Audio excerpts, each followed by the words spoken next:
Did you ever think you would make it? I feel I'm so close I could taste sweet victory.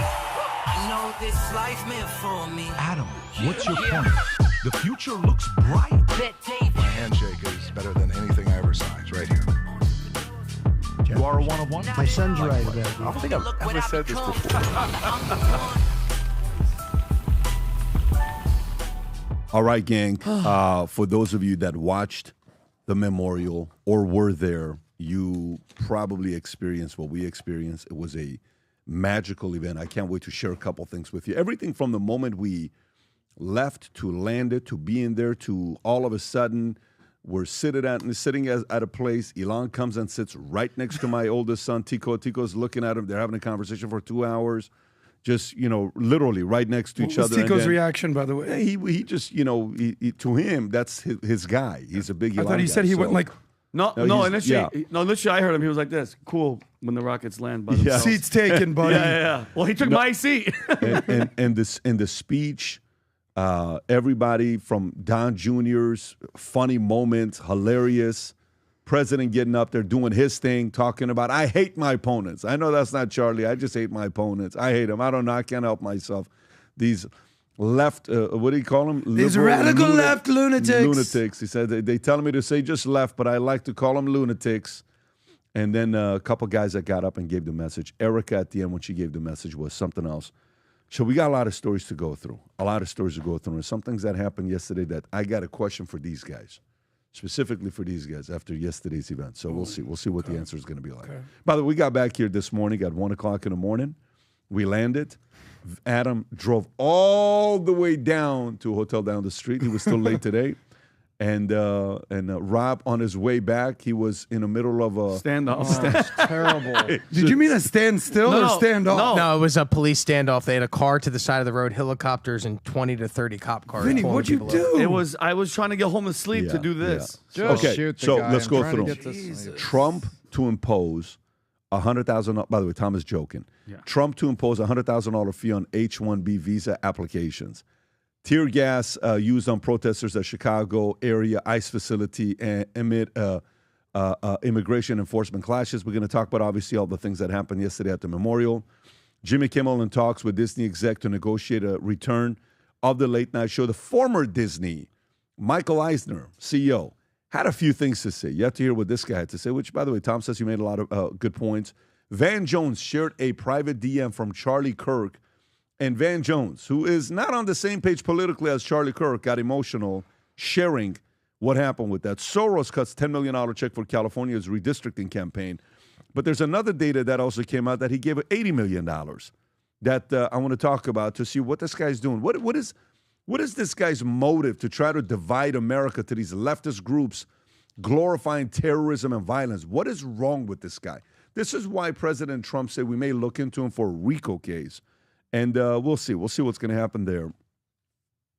Trump called out Pam Bondi in a very assertive way. Yesterday, Trump and Ilhan reunited, first time shaking hands, and Trump was asked about it on Air Force One. And so Trump declares Antifa major terrorist group. Trump predicts government could have a shutdown, which is concerning for some people. His margin of approval jumps 10 points in 4 days, polls say. We got a bunch of H-1B visa stuff to talk about. Chicago. One of the things he said yesterday, he says, Charlie Kirk is from Chicago, and Charlie would tell me, this is Trump speaking, Charlie would tell me, Mr. President, we got to find a way to clean the streets of Chicago. We got to find a way. He says, we're going to clean the streets of Chicago. He actually said it was their last conversation. That's right. It's the last conversation. Please help clean up Chicago. That's He said, right. I will, Charlie. That's right.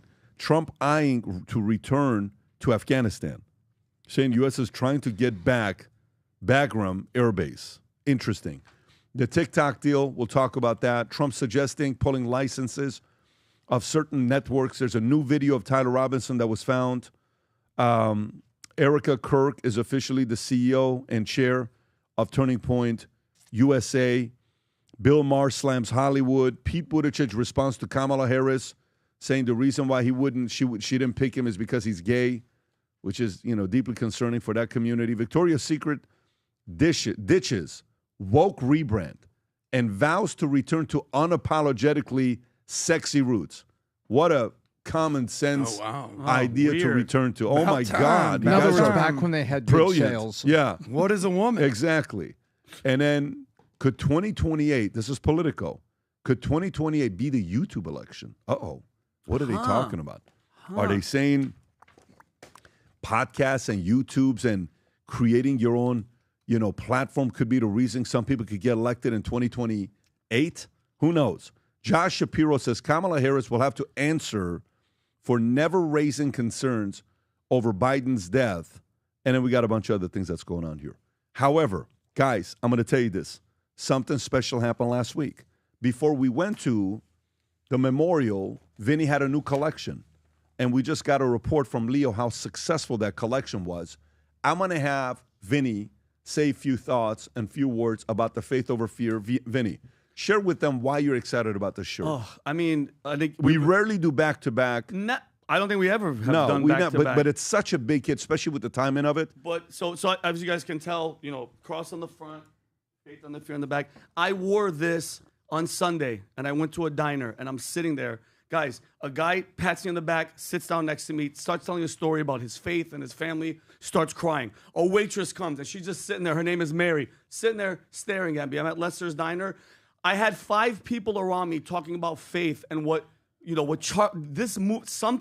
something is happening, Pat. I got emotional walking in here today with you and crying. And guys, just having faith, okay? Matt Sapala, you mind if I say? Crazy. Guys, Matt Sapala is a huge, big-time, loyal, amazing guy and friend with his wife, Sheena. Dude, he just got on a plane, literally flew to Arizona. No joke. I think, Pat, you're going to send it to Rob. Guys, he flies to Arizona, nothing, no ticket. He has no way to get in. He has no way to get in. Yeah. He texts back, goes, I'm here. Guys, Rob, how many people were walking around outside? Well, they said that there were around 100,000 in the area. There were 60,000 inside the stadium, so 40,000 walking around trying to find a way to get in. We're driving in circles. We don't know where we're going. And out of nowhere, we see Matt Sapala. Now Pat goes, hey, there's Matt right there. There he is. And long story short, we get him in the vehicle, and he goes, and Pat goes, what are you doing here? No wife, no. He's like, he said, faith over fear. No, he goes, I just had faith that God, something told me just get on an airplane and go. And he goes, here I am. And he got in our van, and we got him in, and the word faith jumped out. I go, see how God works. Security, the whole nine. So guys, the thing behind it is just having faith over fear. We don't know, none of us saw Jesus Christ, but I have faith because I've heard the stories and I believe in my heart of hearts and never, guys, all this stuff, everything that happened with Charlie, zero fear. And we found out that Charlie, God rest his soul, died instantly. And I have faith that in that instant second, he was, with Jesus, and he was with God in heaven. So that's it, guys. So faith over fear. Let people know that I'm not scared. We're not scared about nothing. Zero, because we have faith. Period. Go to vtmerch.com, place your order. Faith over fear. Rob, can we make sure we put the if you can go to the website so I can show exactly where it's at and they can find it. You literally go to vtmerch.com, and it's the first thing we have there. Go on the collection.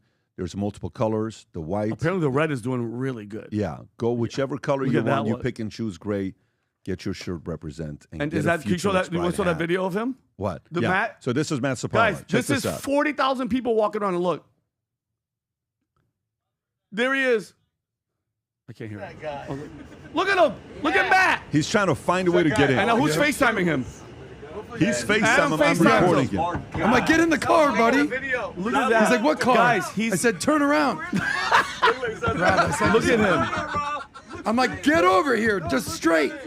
Guys, he literally took a leap of faith. He goes, I'm just getting on an airplane. Do you want to see the before and after? So we get there. He gets in with us. He didn't know he was going to get a ticket.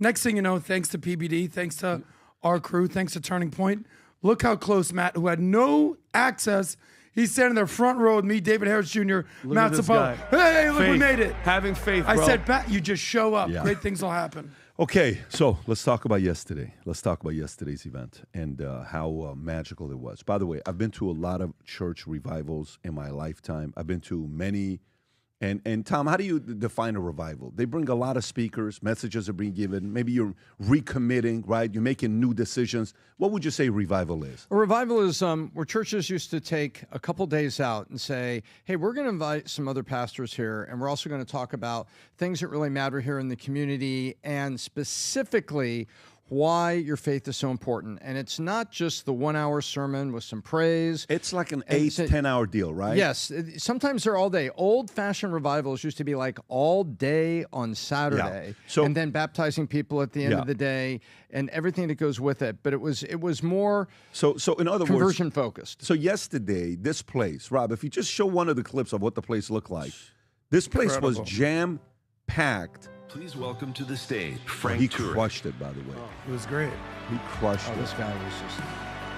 I believe he was the gentleman that was he standing crushed it. behind Charlie He was. Kirk when he He's got the shot. guy. You can pause it. Him and I were carried him speaking. into the car. So I had the boys over there. It's while we're there with the whole family, they're sitting down. Vinny's doing his thing, and then all of a sudden we go to the front. So we're saying hi to a bunch of people. Oh my God, guys! If you were there, it was so great seeing everybody. Okay, it was so great seeing everybody. Walk in, emotions high. Matt Sapala puts the camera on my face. I'm not expecting to be recorded at that time. I'm just soaking everything in. And Rob, I don't know if you have this one or not. And he just asked me, what are you thinking about right now, right? I haven't thought about an answer. He literally is to my right. I'm walking. I'm not trying to talk. I'm just trying to see what's going on. And then all of a sudden he says, Pat, what's on your mind? I walk in, Rob, if you can share this clip here. I walk in, you're hearing the music, you're hearing everything. This is the greatest revival I've ever been to in my life, and I've been to many. It is the greatest revival I've been to in my life. Watch this one here, Rob. Go ahead and play. This is... What's your first one kid wanted to unite America. Look what he did. One kid, 31 years old, have to take him away. Millions of people will be inspired by this one guy named Charlie Kirk. We're going to celebrate his life today. Look at Pause it right there. Oh, let me tell you. God. Emotions high. We go, we sit, and then all of a sudden, Mateo says, hey, you know, we all had floor seat. We just showed up late because traffic was high. By the way, we're going through security, Secret Service. Guy opens up the door. He says, yeah, PBD, we're trying to get in. I said, where are you from? He says, Toronto. I said, wait, you came in from Toronto? He said, we did, him and his wife, good-looking couple.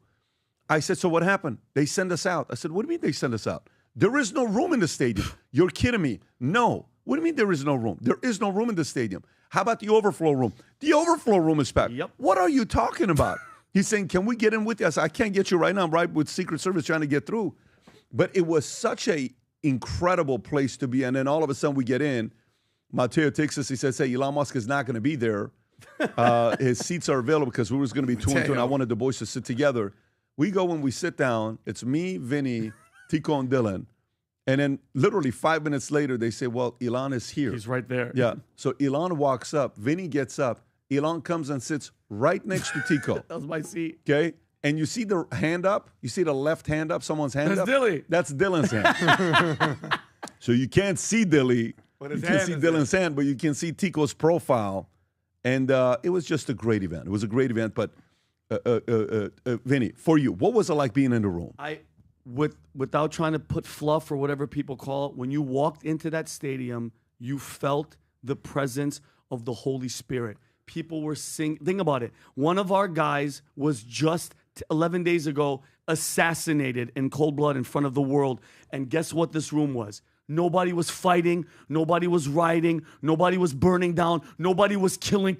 No, everybody just came together. And it was, by the way, hugging. People were in tears. People were getting emotional. People that were like, I haven't been to church, but this sparked something. And somebody said something about they attempted to extinguish his light. Every time you try to extinguish somebody's light like this, like Charlie, it only makes the fire brighter. It makes it more. And I was, and again, Pat, Adam, thank you. Thank you for giving us this opportunity just to be, and because you would think people would be furious. People would be angry and upset. It brought us together. And evil, remember when you said in the green room at the vault, you go, and it was that moment where you're like, we're gonna win. There's no way. And this is it, man. This was such a beautiful moment. And I asked that question to you about the other side, Because if you had to compare anybody from the other side that was at Charlie, who on the other? They don't have nobody. They don't have nobody at Charlie's This level. is it. This is it. Love. They don't have anybody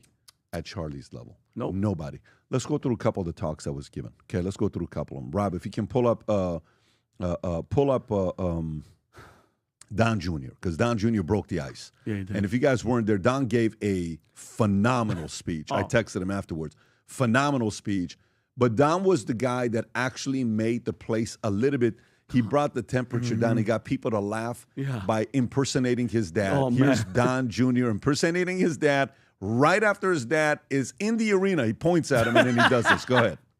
Seen me on social media knows I'm far more likely to crack a joke or get myself in trouble for posting some grossly inappropriate memes than I am to shed a tear.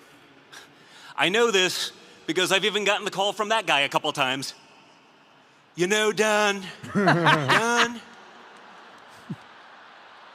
you're getting a little aggressive on social media, Don. Relax. Clowning him in front of the world. Good Dana. He's like, hi, everybody. Excuse me. Dana White and Jared. Can you actually And Eric. picture that But call last happening? Can you actually picture that call happening? Meaning, his father called him saying, listen, tone down that Michelle Obama type of stuff. Yeah. Relax with that, right? Can you Coming picture from that him. happening? Yeah, and him going, who are you to talk to me? You're the main guy. It's you. I learned it from you, Dad. guy. Yeah, but Yeah. It was such a great moment when that happened, right? When Don said what he said about it. And another one, Rob, if you can pull up, I actually really like Tucker's message. Tucker's message when he gave the message about Rob. Which story is this? Is this the actual story? The opening? When The he opening? Is this the one? No, this is when the comment that The Vinny had martyr mentioned. one. But I think the opening. This is the one where he says when he dies, he says, I have an idea. Let's just kill him. Is this it? Oh, no, that's the beginning, Rob. That's the opening when he talked about Jesus. It is, That's the one. It is That's the main one. unbelievable Yeah, how that this one. guy opened it up. And he does the laugh. I think that's the one where he Oh, laughs. it is unbelievable. For what speaking the story, truth. The story Tucker told. Is this the one, Rob? yes, right yeah, here. watch this one, folks. Listen to this one. Ultimately, he was a Christian evangelist. And it actually reminds me of my favorite story ever. So it's about 2,000 years ago in Jerusalem, and Jesus shows up and he starts talking about the people in power, and he starts doing the worst thing that you can do, which is telling the truth about people, and they hate it, and they just go bonkers. They hate it, and they become obsessed with making him stop. This guy's got to stop talking. We've got to shut this guy up. And I can just sort of picture the scene in a lamplit room with a bunch of guys sitting around eating hummus, thinking about what do we do about this guy telling the truth about us? We must make him stop talking. And there's always one guy with the bright idea, and I can just hear him say, I've got an idea, why don't we just kill him? Jeez. That'll shut him up. That'll fix the problem.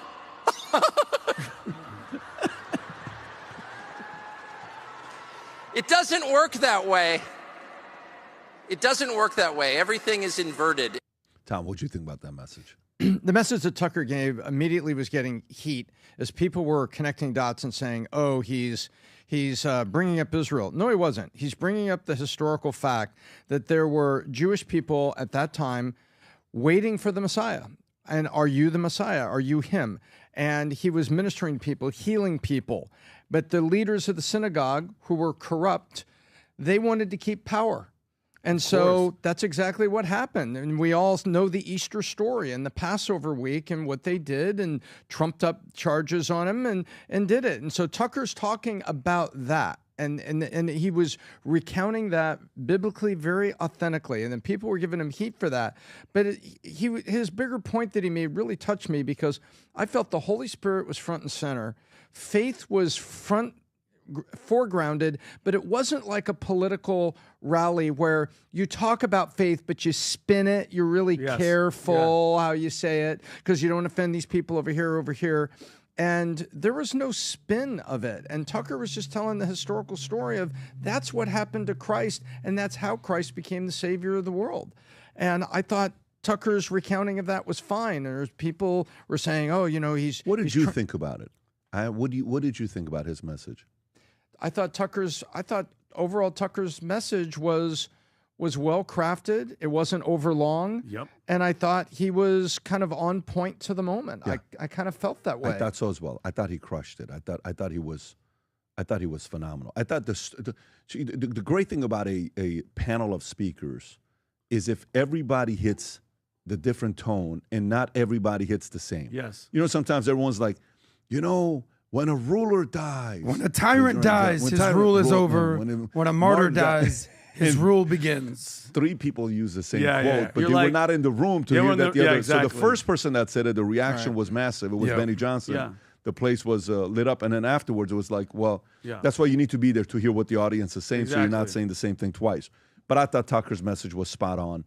Adam, your thoughts? Well, let me just say Tucker, then I'll give you my thoughts on the thing. I thought Tucker did a great job. You know, I don't. You're saying that people took his message the wrong way, Tom?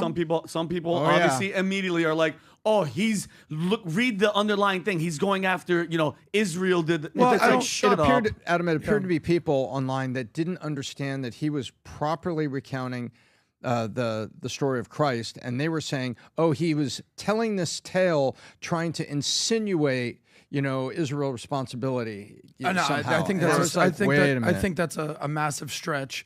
I think he was talking about the elites and the establishment of the time, whether that was the what was it, Pharisees and maybe even the Romans and the Sadducees, known as the Sanhedrin. So because he certainly wasn't talking about the Hebrews or the Israelites, because those were literally his followers. Every single one of them was all Jewish. Yeah. So anyone that's extrapolating and being like, he's anti-Israel, in this speech, no, he's talking about the elites and the establishment. Yeah. Because every single one of the apostles, every single one of his followers were Jewish Hebrews at the time. Pivoting. Erica Kirk crushed the event. Oh. I mean, absolutely incredible. Sometimes, you know, people are anointed. Well, she's the wife. It's the natural. She deserves every second of this. Her speech was incredible. The forgiveness. She forgives the killer 11 days after his assassination. I would be filled with rage. Way to calm the flames. Way to calm. If she came up there and gave a message like, we need to attack them, what do you think would be happening right now? Of course. Message of unity, unbelievable. They say that it was a revival, not a memorial. So full disclosure, this is my first time ever at a revival like this. I've been to church.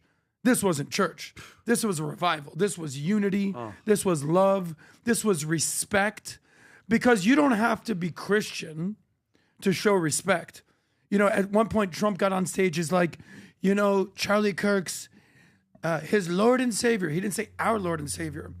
He said Charlie's Lord and Savior. Did he not? Yes. Yeah. Okay, so I don't know if Trump is the most religious person. I'll let you guys speculate. He's not. But he has enough respect. Yep. And we should all have enough respect to say, this is where we're at this point. You don't have to be a follower of Jesus Christ to have respect. And certainly in America, don't be anti-God. Don't be anti-Christianity. Don't be anti-Jesus, Moses, Abraham. That's not going to be a good look. Yeah. So, by the way, maybe go to that, Rob. Play the clip of Erica when she went. So imagine it's been 11 days. They have to put an event together. The event goes flawless. I'm sitting there, I'm looking at the name tags. The name tags quality wasn't paper. They had to flip it to create that. The name tag alone, that's going to take you a minute to get. In 7 days, they nailed AV.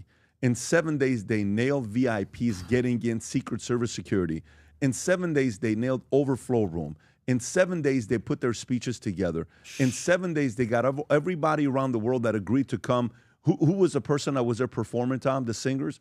The band? Was it Blake? Which one's the one that you said? You said the one I was with listening to on the way They here. were wonderful. They were wonderful. Oh my gosh. If I can only imagine. It says here Brandon Lake, Brandon Chris Lake. Tomlin, Phil Wickham, Cody Carnes, and Carrie Job Carnes. Brandon Lake is a phenomenal Christian It was amazing. singer. And Lee Greenwood. Lee Greenwood sang was for there. the president for 3 minutes before Yeah, while he Phil. sang.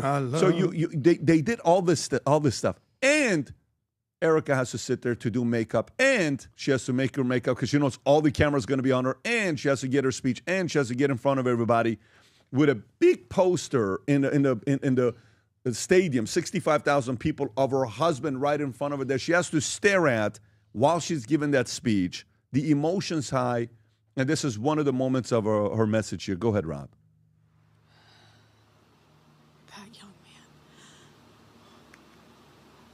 That young man. On the cross, our Savior said,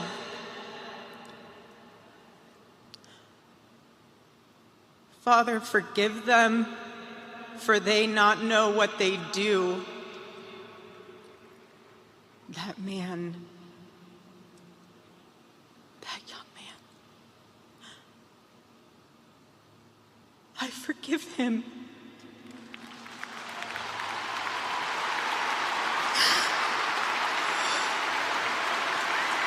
Everybody's crying. That was the most powerful part of the entire day.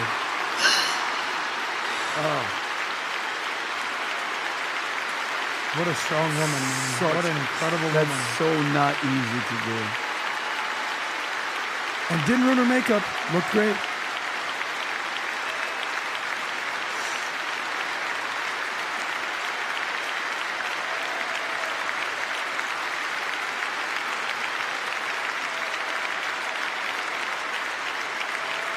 You know how hard that is to do. You know how hard that is to do.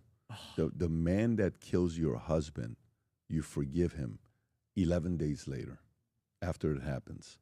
Can you go to Power versus Force, which is something we keep talking about? But it's so relevant. It's so relevant in these situations. That's right. Every day I'm going, when I wake up, where am I at? Yeah, watch this. Yeah. Where is her love? Where is it's absolute all love? Low level 500. I would go. It's all. It is so hard to get there. You forgive him publicly.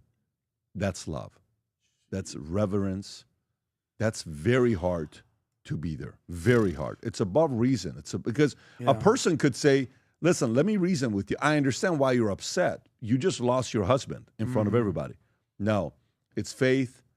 It's love, and I respect it. It's not easy. The average person cannot do it, because even the other day when, what's his name was here, Eric was here, he says, I'm angry, right? I'm angry. I totally get it. The person that was hit by this more than anybody else is given the example of love. Yeah. What do you think the rest of the world should be doing? I thought it was a great moment of what she did in the entire event, and I thought that was her way of almost letting everybody, say, hey, if I'm coming from this place, guys, let's not increase the temperature more than what it is right now. I was very impressed by even in Charlie's death, we're seeing the legacy of his decision making. What kind of decision making do you think it took for him to say, that's my wife? If I'm gone, she could carry the torch. We're just starting to learn about Erica Kirk, the new CEO of Turning Point. But for what we're seeing about her in the last 11 days, wow, what a great decision Charlie made. A lot of people are acting in anger or desire at this point. For her to show this outpouring of love for the person that just killed her husband is setting the tone for the rest of the country. God bless. You know who like on the not the opposite side, but Stephen Miller, who has been on a mission when he said, those trying to foment hatred against us, what do you have? You have nothing. You are nothing. You are wickedness. He's calling out evil. He's like, you are jealousy, you are envy, you are hatred, you are nothing, you can build nothing, you can produce nothing. You cannot defeat us, you cannot slow us down, you cannot stop us, you cannot deter. We will carry Charlie and Eric on our hearts every single day and fight that much harder. He goes, you have no idea how determined we will be to save the civilization. Outside of Erica, who was your favorite speaker? Outside of Erica? Yeah, Erica was number one. Miller? I think Tucker, because he opened with Christ and he ended with Christ. And I would put Stephen Miller, Pat, because at the end of the day, he's not saying kill, and he was talking to evil in evil's face and going, if you think we're going to stop, you're crazy. And I love that he called out back, because think about the other side. They were still on TV. They were still out there. Again, I have a bunch of clips, all of them saying Hitler, fascist, hate, Jasmine Crockett, all these people, Steve Bunnell. Yeah. It's like, you're not going to stop. We're not going to stop. Tom, who was your favorite speaker? I had to be Erica. And there were some people on social media that didn't understand what she meant by forgiveness. she's not giving him a pardon. She's saying in my heart, I have to forgive, so I'm not the one that's eternally bitter. But the Bible will tell you that in your forgiveness, there are earthly consequences. There are consequences. Mm-hmm. And the consequences is this young man is going to stand trial. And whatever happens there is going to happen there. And so Erica was my number one. Number two was Turek, the security and the associate of Charlie, who was in the SUV with him when they put him in there. And he talked about how Charlie's eyes were still open. And he says he was looking at me, but he wasn't because he was gone. They're trying to administer, now we know they're trying to administer, first aid, and there was no hope. They're getting to the hospital. Third was Tucker, and then was Susie Wells. Those are mine. Adam. Erica, Turek, Tucker, Susie. I thought Frank Turek was incredible. I shook his hand afterwards. You're asking who you thought the best speaker was after Erica Kirk. Who resonated the most with you? I think we're all in agreement that Erica Kirk crushed it, yeah? For me, it was number one and number two after Erica was Don Jr. and Trump himself. Because of two reasons. Trump shut down the show. I think, humbly, Mr. President, Erica should have gone last, my opinion. But what Don Jr. did was a message of, I know I'm usually angry, I know I'm usually sarcastic, but let me actually lighten the mood for a second. Let me give a little brevity to this. And I thought he did with his impression. He also, and this is the biggest message here, showed a little bit of being a synergist. We know Trump is not a synergist. He literally said, I hate my enemies. Charlie, you did it. Charlie loved his perceived enemies. Don Jr., at one point, I was talking with Matt Sapala, he showed a little bit signs of being a synergist. I don't know if we're there. Stephen Miller, not a synergist. No. So I think we need a lot more unity in this country. What I was most upset about, you tell me, guys, I could be wrong. I didn't see one Democrat politician there. Not one. Not one. You're telling me as a brand, as an establishment, you're half the country. You see the other half of the country distraught, angry, sad, just filled with rage, love, affection. None of you show up, bro? Not one? Imagine the power if AOC shows up. Imagine. Adam, they would but never. We're at such a place in our country where you can't even show up. Adam, that to me is what we're lacking. Adam, these are the same people that couldn't stand up during Trump's State of the Union when a black kid that has cancer that wants to be a secret, they couldn't stand up and applaud him. You think they're going to fly to Arizona on faith and just walk around and hope? No. I think no. Well, they kind of stood up during the week and they made their opinions known, and not all of those were good. But there was one. Go ahead. Van Jones. There was one, Van Jones. I'm going to come to Van Jones. But he's not a politician. I want to do this.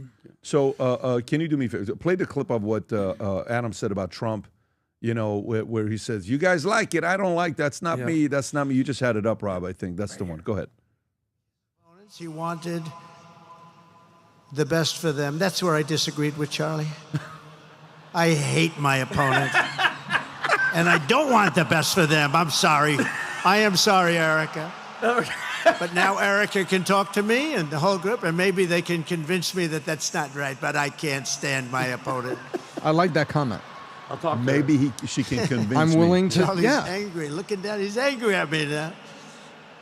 He wasn't interested in demonizing anyone. He was interested in... Yeah, I mean, I'll tell you a couple things from me on what I liked, okay? I took notes when they were talking, and here's what I got. I like what Frank Turk said. He said, make heaven crowded, okay? Our job is to make heaven crowded. Great message. And I talked to him afterwards. He said, it was great seeing your sons here. I said, I appreciate it, but it was him giving that message. The Sergio Gore, I don't know who he is. Who is Sergio Gore? I want to give him credit because into the Trump orbit. You can find his exact title. What does he do? He's an ambassador, director of the White House Presidential Personnel Office. So he's somebody. And by the way, it doesn't mean anything. I don't know who he is. I don't want to. I don't want this thing to ambassador to India. Okay, fantastic. You know what he said, which was very interesting because I think that applies to every business, but specifically, he said the world of politics is filled with transactional people. Mm-hmm. And he was making a point that Charlie wasn't a transactional person.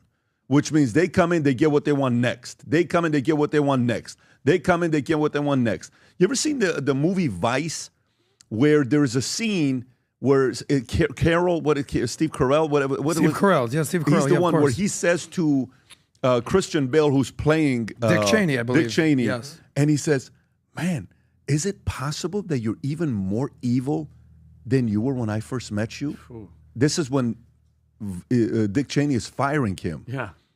Can it even be possible? This scene, I don't know if you know this scene. No, I don't remember. Have you seen this movie? Remember I told you I was going to I have to watch this with you. Yeah. Vice? There's a scene. Do you know what scene I'm talking about? It's kind of an accurate movie, but I know the scene. Yeah, he says, "Can you get any more evil than you used to be?" I cannot believe that.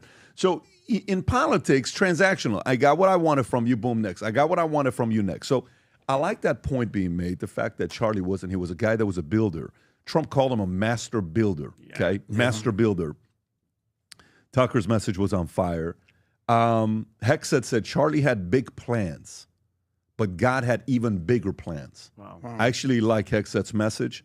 He came and he delivered, he left, gave the salute at the end. He is. Then Hexet told a story about what his pastor told him. He said the devil overplayed his hand. He said, Charlie started Turning Point USA, but he said this event will end up becoming the turning point of USA. Wow. Did you understand that messaging? Yep. Like pastors telling him that and Hexet's sharing that with the audience. I texted Bobby and I said to Bobby, I said, listen, that one message, it was, you could tell, and Bobby was having a hard time. Something was going on with Bobby. I think this could have been an emotional moment for him, probably more than anybody else, because there's only one person in that room that has the experience of your relatives being assassinated. That's what I'm, It's him. Yeah. So that's why I told him, I said, listen, man, I mean, this has got to be, and he sends me. So I said, he says, one day I go to my mom and I ask, do you have this rap? He says, one day I go to my mom. Yes. Is this it? Longer version is right here. It is so amazing when he says, I go to my mom and I ask her about, Mom, what do you do with the whole, the pain of losing someone? What do you do with brother that? David, yeah. another What do you do with that? What do you do when you have that hole? How do you deal with it? And this is what he was told. Go ahead, Rob.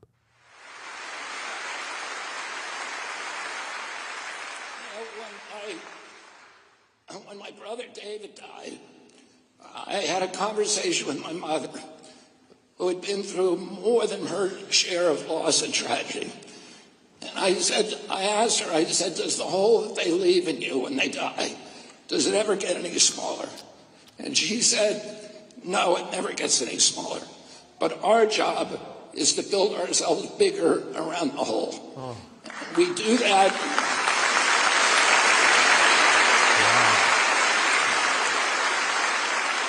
We do that by taking the best virtues and character traits of the person that we lost and using discipline and restraint and practice, integrating those character traits into our own character. And in doing that, we make ourselves larger and the whole gets proportionally smaller. And we also give that person a kind of immortality because they are now living on, the best parts of them are now living on in us. Holy moly! Can you imagine how powerful that is? What he's talking about. But before we go to the other side, what the other side was saying about this, while we're sitting there yesterday, I remember I interviewed Charlie in 2017, 8 years ago, when he was, because Matt Zapala's in the car. He's like, I remember you used to always talk about Charlie Kirk. Pay attention to this guy. He's going to be a president. He said, you were saying that 7-8 years ago. And I'm like, who is this Charlie Kirk guy? I don't know who this Charlie Kirk guy is. He says, and then I finally, the more and more I followed, I realized how big he was, how big of a deal he was becoming. And then obviously at this point, Charlie being where he's at. And I'm like, wait a minute. Oh, right there. When is the interview, Rob? June 21st of 2017. That's when I uploaded it. Can you pull up? So pull up. That's 6 months after Trump took office. Do you have the time. one which is the whole interview? Which channel are you on? VT Main. Yeah, I mean, that's the interview. I found it somewhere. Apparently, you don't have it there. I think I found it somewhere here, Rob. Look how young he is. Can we see like how? Oh man, that conversation was. That conversation was. But I want you to see the opening, and I don't think that's the opening. No, it's not. No, it's no. Can we just see what he looks like? Look how young. Yeah, that's the first time Charlie and I spoke, and I, you know, in my business, the business I'm in, my job is to identify who's going to be a player in 3, 5, 10 years. Yes. That's the business I'm in. And that's what I've done the last however many years. So I just look at someone, I say, there's something very different and unique about this guy. I just found it. I just want to send you the intro to this, the first time that he and I spoke, Rob. He had 1,000 people at this event. We're in Dallas, okay? Rob, I just sent you the link. If you can just put the intro. We're in Dallas, and I see this guy. And I said, this guy's different. There's something very special about this guy. You know, you felt the energy. You felt the fact that he was not just talking just to talk. He was really selling a vision into something he believed in. Can you open it up, Rob? Audio? Yep. Go ahead. So one of the things I love doing is I love meeting young cats who love capitalism. And today we're going to meet Charlie Kirk, who I think was a capitalist from the day he was born. And he's been on politics from the day probably he was born. So I'm really curious to hear your story, how you went from... You can pause it right there. Wow. Yeah, and I leave. I said, this guy's going to be president one day. Okay? Wow. So here's the point. I wrote one thing. From my whole thing of Charlie Kirk, this is the part. In life, every once in a while, you will meet somebody that is much younger than you. But you'll know immediately this person calibrates at a much more mature level than you. This is what when you say age doesn't matter. You feel maturity. You feel wisdom. You feel leadership. You feel a certain level of determination and seriousness that gets you to look past the person being 23. And he said, I don't really care about the age. The way the guy carries himself is unbelievable. How many people, one of the pastors gets up on stage and he says, one day Charlie Kirk calls me and he says, I want you to mentor me and I want you to teach me everything you know about the Bible. And he says, I said, how's that even possible? The smartest guy I know is telling me that I'm going to teach you. What am I going to be able to teach you, right? I don't know, whatever the... I think it was Frank. I think it was Frank, who said that, right? And then J.D. Vance, the vice president, which, by the way, for a split second, he held it. He paused for 5 seconds. He was about to break down. Yep. And he says, you know, Charlie last week calls me and he's coming back from Korea. And he says, there's some things I want to talk to you about that we have to improve with our relationship in Korea. And he says, the one phone call of a guy I would call to ask him for advice, I can no longer make that phone call. And that's Charlie Kirk. This is the vice president talking about calling a 31-year-old to get his advice. Yeah. Mm-hmm. Charlie was that guy. Charlie was not 31 years old. Physically, he may have been 31 years old. But the way he knew history, the way where his heart was, his faith was, the guy was a real-life philosopher, pastor, all combined in one person that we got a chance to witness. And by the way, while this is going on, Van Jones, okay, who many would look at Van Jones and say Van Jones is a Obama guy.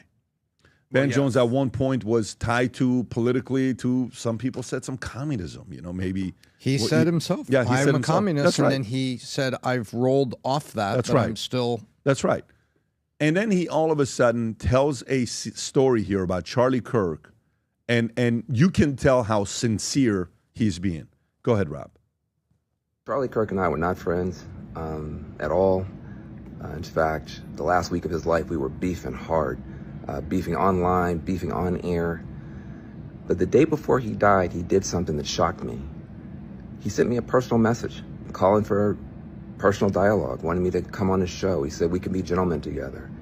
He said we could deal with our disagreements agreeably. And in the past week and a half, just watching people talk about civil wars and censorship and all this stuff coming out of his death, I just thought it was important to let people know, don't put that on Charlie Kirk. because the last day of his life, he was reaching out to have not more censorship, more conversation, more dialogue with somebody who honestly was one of his adversaries, me. And I just want to share that with the world. And I hope that maybe it might help somebody on both sides deal with issues more like he did. Tom.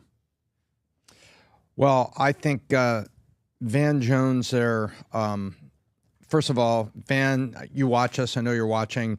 Thank you for being honest, and thank you for positioning your response like that. That was a stand-up thing you did after you received a stand-up message. And I think he's right. You know, when I read this past week that Charlie said to somebody, he said, we have to be careful. When the conversation stops, that's when the violence starts. Mm-hmm. And he's talking about civil disobedience and rioting and things, when that conversation stops. And so Van's bringing that up. And I think this is exactly why you have to have the conversations. Because what was conversation? Conversation isn't for two people to come to the table, have a coffee, and then not move an inch. A conversation is so there can be some understanding, and there can be some new understanding and learning. And together saying, I didn't know this, I didn't know that. And this is where I think some of the vitriol that I catch and people on this podcast and elsewhere catch from the hard left, they seem to think I'm evil. I just think that they're not correct, and we need to talk about it. And that's the difference I see. And I love the fact that that Van went out and showed people this and said the words, don't put that on Charlie Kirk, which I thought was a way to lower the temperature at a time where we need it lowered, Pat. Yeah, I thought so as well. Adam, your thoughts? Well, respect to Van Jones for being honest, because, you know, there's this whole concept out there. We're going to own the libs, bro. We're going to dunk on these guys. We're going to show them what's going on. Or on the other side, it's like, he's evil. He's Hitler. Let's all just agree on the basic foundation of who we are as Americans, as humans. We all want the same thing. We all want the best for our family. We all want the best for ourselves. We all want to do good things in this world. And then you can take exceptions to this rule. This person's a horrible person. This person's a horrible person. Erica Kirk, in a moment that galvanized, I believe, the country, I would hope, forgave the person that murdered her husband. That's something that I will go to the well in time and time again. At a time where it's so easy to be angry, or what's the next word? Desire. I'm going to show you what's going on. To give grace and empathy and compassion and kindness and respect. You think that just came, that lived in a vacuum? Or did she get that from Charlie? And did Charlie see himself beefing with Van Jones and say, you know what, man? Let's just talk about this a little bit. This concept of grace and being able to disagree without being disagreeable is such an important concept. Last point that I just want to bring up. You talked about President Trump, and he said that Charlie was a master builder, right? Mm-hmm. So, in my opinion, Charlie Kirk would have been the next president, and he would have been a better president than Donald Trump. Why? Trump said the following. He goes, Charlie wasn't concerned with money. He said he was more about meaning than money. He said he was more about his mission than money. You talked about how, I think it was Sergio Gore, who was in the Trump inner circle. He said that Trump is transactional. And the quote you said about Dick Cheney, Trump wrote the book, The Art of the Deal. No. You said Trump is transactional? No. I think Trump is transactional. You're saying that. I'm saying that. Not Sergio Gore. Sergio never said that. Oh, okay. I'm saying right, Trump is transactional. Okay, your opinion is Trump is transactional. Yes. Okay. He wrote the book, The Art of the Deal. Everything's a deal. Everything's a deal. If you say nice things about me, you're my friend. If you say mean things about me, we're enemies. He said, I hate my enemies. These are Trump's quotes. Charlie didn't care about money. He cared about his mission. I don't think Charlie was transactional. Is that what he said? Charlie was not saying that Charlie's not transactional. Correct. Yeah. That's what I'm saying. I think Charlie would have been Trump, but better.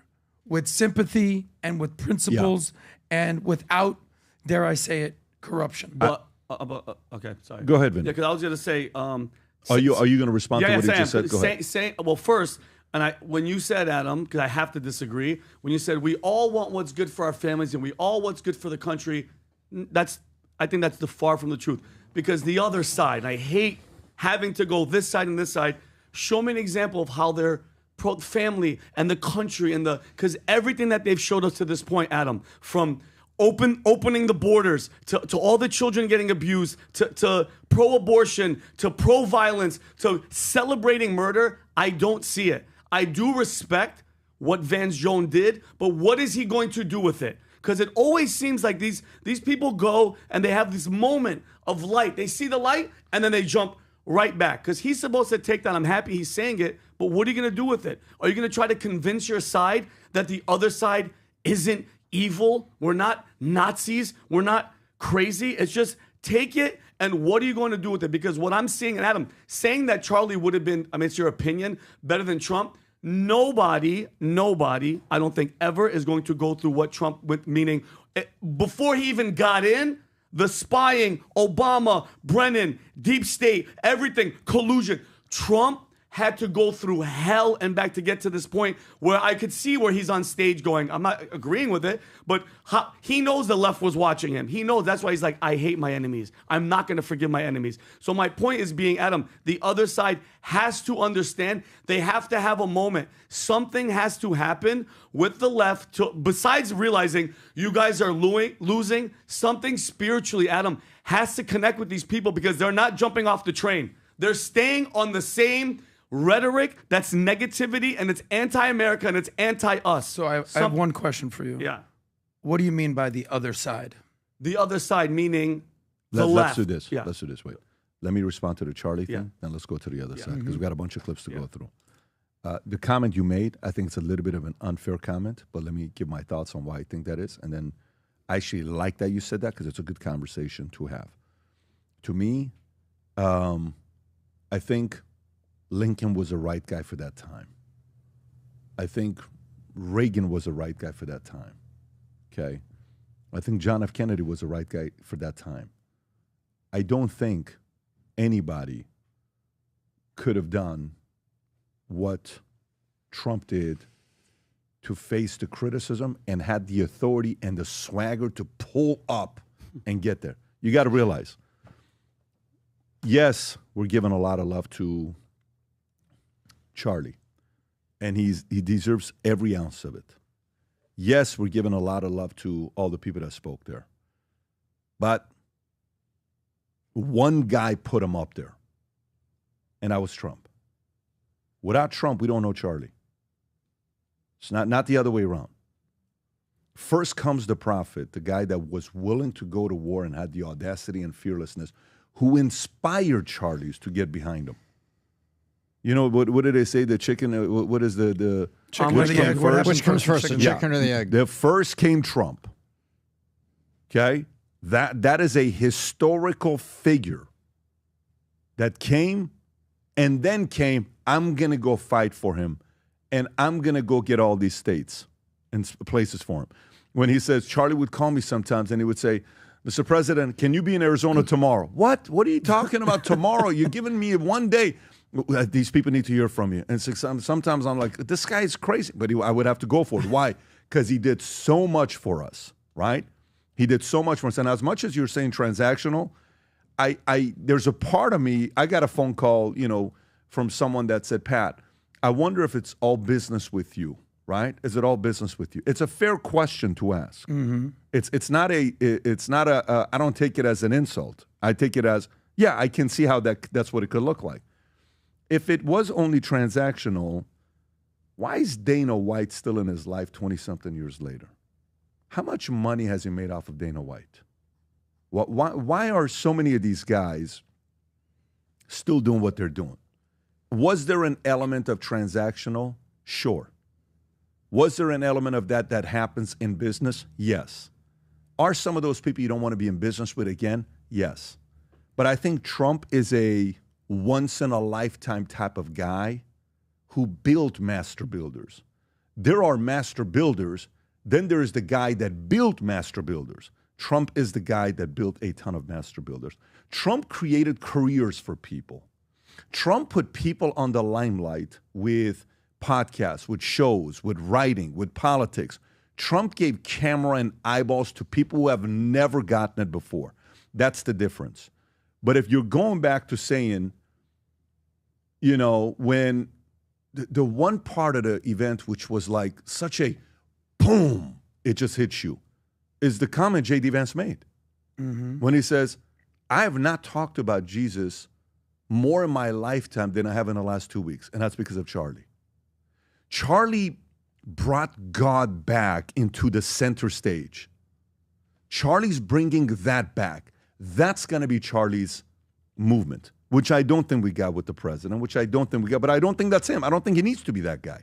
I do think we're going to get to a point that somebody in the next 5, 10, 15, 20 years, a president's going to come, that they're going to open things up with a prayer. Hey, before we do this, can I pray for everybody? Yeah. Heavenly Father, you know, I pray for you. I see that's coming up. And I do think that's going to be inspired by Charlie. And by the way, as crazy as it sounds, I think Charlie's going to increase the calibration and the level of consciousness of America higher to love. Yeah. But in that moment of what Trump has done the last 8 years, no, the guy is a very, very unique guy. Now, having said that, if you do want to rebuttal before I go into some of these things. Look, it doesn't benefit me to disagree with Pat publicly, but sometimes I do. Here's where I'm going to disagree with you, sir. Trump's 80 years old almost. Charlie is 31 at his death. You talk about apples to apples. One of the things I love about Pat, he goes, let's go there. Imagine Charlie 40 years from now. What kind of momentum he would have? What kind of things he would have done with his life? When Charlie started Turning Point, it was in 2012.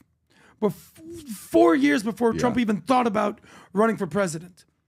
And he started this with purpose, with a meaning, with a mission. And look what he accomplished at 31. At 31, respectfully, Trump was building buildings. Charlie built a movement. So, in my opinion, in 40 years from now, at the rate Charlie was going, he would have been bigger, better, and more wonderful than Trump. 40 years. I'm just saying, in general. In 40 years. Yeah, we can't compare Charlie at 31 to Trump at 80. I'm saying the trajectory he was on. Adam. He would have been there. Adam, so let me tell you how this works. Sometimes a person thinks they're famous. Like, for example, sometimes there are people that hang with a guy like Trump, let's just say. And everywhere Trump goes, there's cameras. And Trump's got 4 or 5 people around the circle who have never had this many eyeballs. This isn't just Trump. This can be said about many different people, right? But in this context, I'm just using Trump. Out of these 5 guys that are around Trump that are getting more eyeballs than ever in their lives, how many of them are grateful for it, knowing they're getting it because of Trump? How many of them are thinking, no, it's not because of Trump, it's because of me? How many? I would, out of the 5? Out of the 5. I would say 4 out of the 5 think that, and they'd be wrong. Okay, 4 out of the 5 think that it's them, it's not Trump. Yeah, exactly. I'm with you. Yeah. So here's where I'm going with you. I think Charlie's the one guy that says, I owe my credit to 100%. Trump. And where I'm going to is what this guy did for 70 years is what prepared for the Republican Party to get the eyeballs that it's getting. Because ever since Trump was a kid, no matter where he went, cameras followed him. They no doubt. I agree with you. So what I'm saying to you is he made a lot of the conservative players celebrities. Yeah. Purely by association, not the other way around. I agree. But you're right. And I do think, my part with this is, I feel like I wanted to see the finished product with Charlie. That's the part. That maybe I speak on behalf of some people, I'm just speaking for myself, but if you relate, you relate. I really wanted to see what this guy was going to do. But God's got bigger plans, and I trust him more than I trust anybody else, and we're going to see what's going to be happening with it. But I understand your argument you're making, for sure. He would have been a once-in-a-lifetime type of talent, but Trump was the reason why a lot of this I'm giving eyeballs Trump came. infinite respect. Yeah. I'm simply saying apples to apples. If Charlie kept the trajectory he was on, No question. he would have been bigger. No question. Who else on that stage? Name one other person. We talked about it yesterday. Exactly. I mean, I wrote about it. We were talking about it on the flight back. Can I address something that Vinny talked about on the people on the other side? The other side. Can we play these clips? Yeah, and then sure. do it? Get back. This is the other side. Okay. So, Rob, you got quite a few clips here of what people are saying. You can start off with Ilhan Omar, because Ilhan Omar, folks, the moment you watch this, You're going to need a blood pressure pill. You may need a Tylenol, but don't take it if you're pregnant because, they're making some announcements. President Trump and Maha's going to make some announcements. So before you take Tylenol, please watch the announcement that they're making today. Tylenol just took a massive hit. But just woosah for a second while you hear this motivational speaker from the left. Go ahead.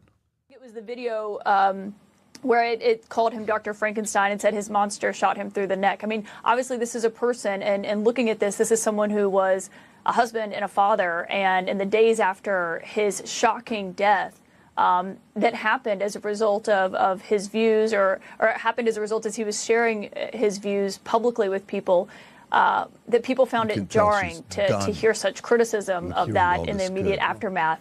What I find jarring is that there's so many people willing to excuse the most reprehensible things that he said, that they agree with that they're willing to have monuments for him, that they want to create a day to honor him, and that they want to produce resolutions in the House of Congress honoring his life and legacy.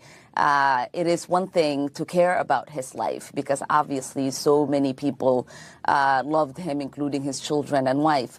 But I am not going to sit here and be judged for not wanting to honor any legacy this man has left behind. That should be in the dustbin of history, and we should hopefully move on and forget the hate that he spewed every single day. Unbelievable. Is it unbelievable? Is it unbelievable? So that's one. Yeah.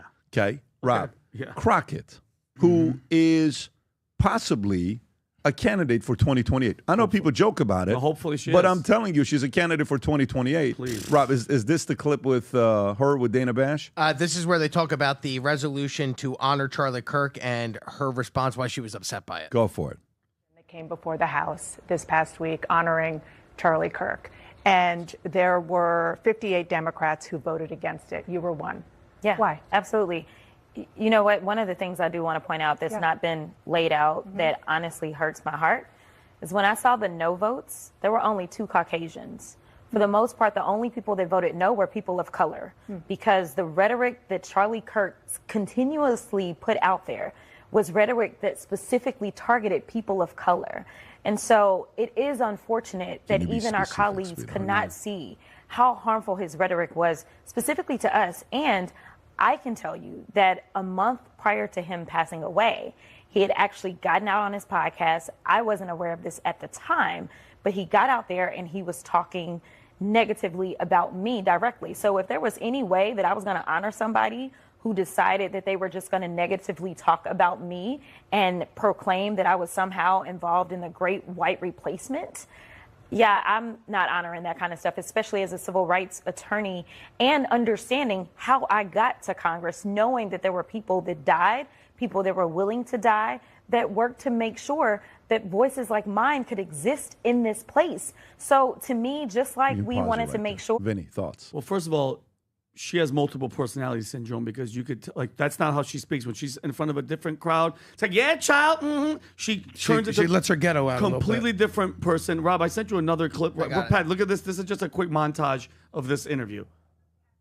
I do want to play a couple of statements that you made earlier this year. Okay. Okay. Unfortunately, we have someone that is occupying the White House, and as far as I'm concerned, he is an enemy to the United States. They want to show that they are loyal to this, I don't even know what to call him. I've called him so many things, but this wannabe Hitler for sure. Boom. Hitler, enemy. And to be clear, the president has attacked, other people have attacked you. She has to piggyback off of it. Maybe not him personally.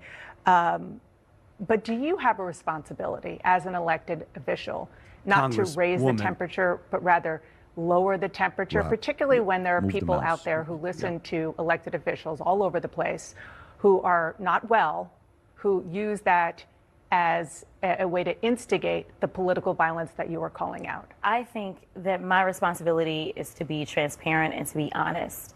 And the reality is that we are living in a time in which this administration and this regime is not interested in making sure that people understand history. We need to understand why they are so problematic. And so I am using that language because it is accurate language. When we see the consolidation of power, Rob, you can stop when it. we see So them trying to you hear the words, you hear the three: regime, Hitler, all those type of rhetoric. So Adam, when you're asking to go back, which side? This is the side. This is the, I was remember yesterday when I was asking, like, what's the percentage of Democrats that are openly professing their faith, that love God, that say that they're Christians? I'm very curious because I don't hear it at all. Zero. From the Obamas to the Hillarys to Jasmine Crockett's to all these people. So Adam, when you ask what side, the Obama, Hillary, Crockett, the podcasters, the streamers, the left-wing media, James Comey, Pritzker, Newsom, I don't feel personally that this side has any compassion. They don't have any love. They are godless. They've taken out God completely. I've yet to hear one of them say, thank God, or pray for Charlie, or pray for his wife. And it is that side. And Adam, I can't even get mad. I truly, and Eric is a great example, I have to pray. That's the hardest thing. I told Pat last night while we were on the plane, I get a message from a guy named Todd. I'm not going to say his last name. The message was like this. Hey, don't know if this is still your number, and I'm going to take out all the cuss words, but you know what? F you, what you were in California with, you womanizer, F you and Charlie, and hey, you're orange, blah, blah, blah, blah. Adam, you know what old Vinny would have done? Voice message, FaceTime, I would have gone in. I block, I deleted, I felt my blood pressure going up, but that's what the other side wants, and I don't see the love, Adam. I don't see the compassion. So when I say the other sides, as much as Tommy, we have to pray for them, Pat, it's not getting through their head. So when there is a clear divide, it's like we could keep preaching, we could keep hoping, like a Van Jones. That's what Charlie did, is reached out, and it hit Van Jones, and he got to see it, and his team actually let him know. Van didn't see it, Pat. His team goes, hey, just FYI, this is what happened, because they're not open. They're not looking for it. So what do you do, Adam, when you have that side? That's what the other, there's good, Adam, and there's evil, and you have to call it out. So, you have to. By the way, a clip to show on Adam, I'm going to come to you. This is a clip, Rob, I sent you, depicting on how one side responds when there's a loss or an assassination attempt versus the other side. Go ahead, Rob. So I'll throw up my head to praise you again. Wow.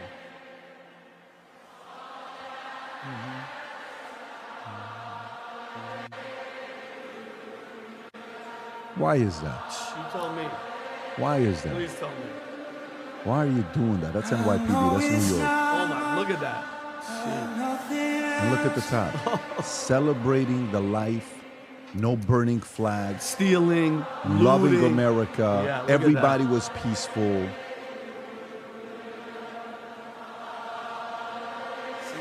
One more time. So I'll throw I can listen to this guy sing all day. I can't. I'll pause it right there. Yeah. Go ahead, Adam. So you're right in many respects, but I do want to give a caveat. Everything you said about the politicians, the podcasters, the media, you're right. Yep. They're driving the divide in America. But I don't have the luxury of labeling, quote unquote, 100 million people in America, the other side, as evil. And I'll tell you why. I didn't say all of them are evil. I know. I'm just saying, this is me. No, I think you all need my the premise friends to kind of toss back at Vinny there, but make your point. Excuse me? I think you made the premise to toss back at Vinny, but go ahead and make your point. Are you hosting the show right now? What are you doing right now? You don't like that? You don't like the statement? Toss back what, Tom? What did he toss back? Said he was saying, he opened it up, which I think was drawing a line on Vinny's point, and I'm saying, make your point. You said that's not what I was doing. I don't have the luxury of taking 100 million people and calling them the other side, and you were, I think, throwing that at Vinny. I don't think that was Vinny was doing. I'm just saying, I don't think that's what he was doing, but make your point. It's happening right now. Go ahead. Yeah, go ahead. Tom, respectfully, let me address Vinny. Thank you. You're calling. This is so funny. Go ahead. Tom, you good?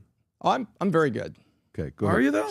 Yes. Adam, go ahead. I thought I was talking to Vinny, but I don't know what happened here. But love you, Tom. Let me address Vinny. I agree with you, everything you're saying on the Democratic side of things, the politicians, the podcasters. These people are what I would call representatives. They're not here to be synergists. And it's equal on both sides, whether it's AOC, whether it's Jasmine Crockett, whether it's Rashida Tlaib, whether it's Ilhan Omar, who I think is discussed. You could say the same for the Marjorie Taylor Greens. You could say for the Lauren Boeberts. You could say for the same for the Anna Paulina Luna, who I actually think is awesome. These are representatives. They represent a very small district. And the way that they get eyeballs is to inflame people. What they say is, Senate is the cooling sauce for America. You don't see senators as much as representatives doing this because they have a bigger constituency. You don't see governors doing this. At times, you tend to see presidents sometimes like Trump, but they need to calm the flames right here. I'm with you that there's a large contingency on the left and right that stokes the flames and gets eyeballs because their constituency is this big, right? And a lot of them are anti-white, anti-Christian, anti-male, and it's disgusting. And we can address that. That's a big thing in this country. What I was talking about, not having the luxury of being like, and I'm not saying you're saying this. I think you were talking about the politicians or the podcasters, but the luxury of this. My mom's a Democrat. My friends are Democrats. Like, people in my circle are Democrats. I have a lot of Republican friends. I have a lot of Democrat friends. What I'm trying to do is saying, when we say the other side, let's be specific to talk about what we mean. And I think that's what you meant. Because there's people in my life who go be like, dude, I like your show, but do you hate me because I'm a Democrat? I'm like, no, not.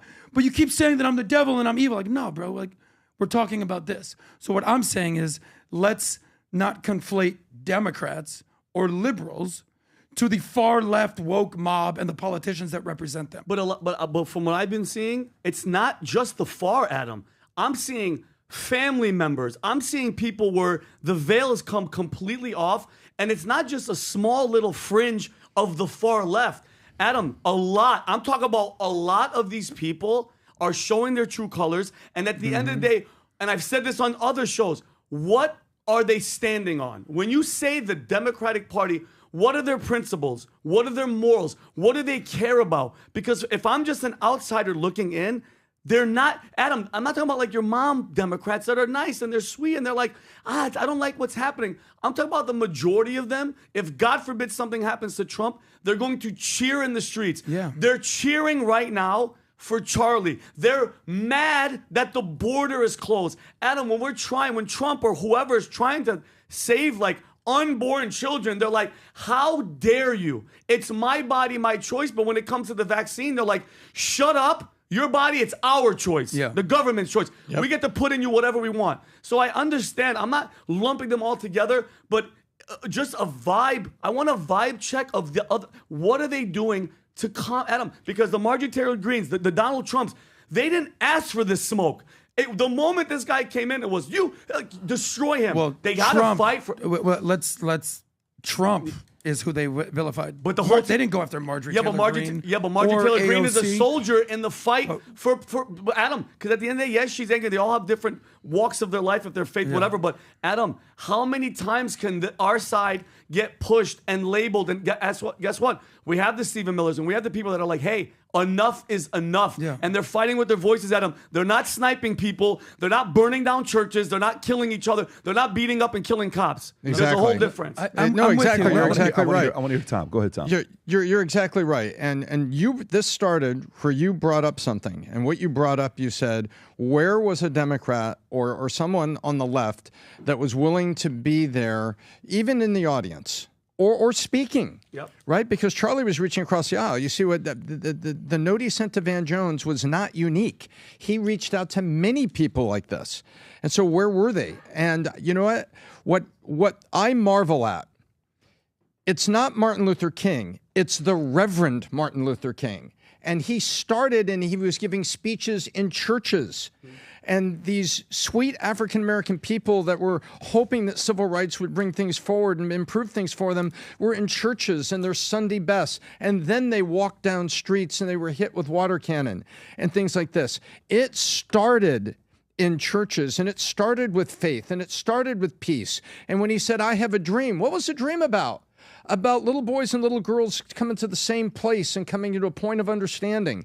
Well, guess what? In 2006, Ann Coulter, who I'm not comparing to Martin Luther King, she's one of many commentators, but she wrote a book that captured it in 2006 called Godless, The Church of Liberalism. And it was so correct. That book is now 20 years old, but it is exactly on point with what's happened here. And you know what? You know what she needs? You know what Jasmine Crockett needs? She needs that there's no progress with civil rights, because that is, I keep saying it, that's her blankie. She needs that. She needs to be angry about that, because they need to be victims, and victims need to take to the streets against your oppressors, and that's the reaction that they push for.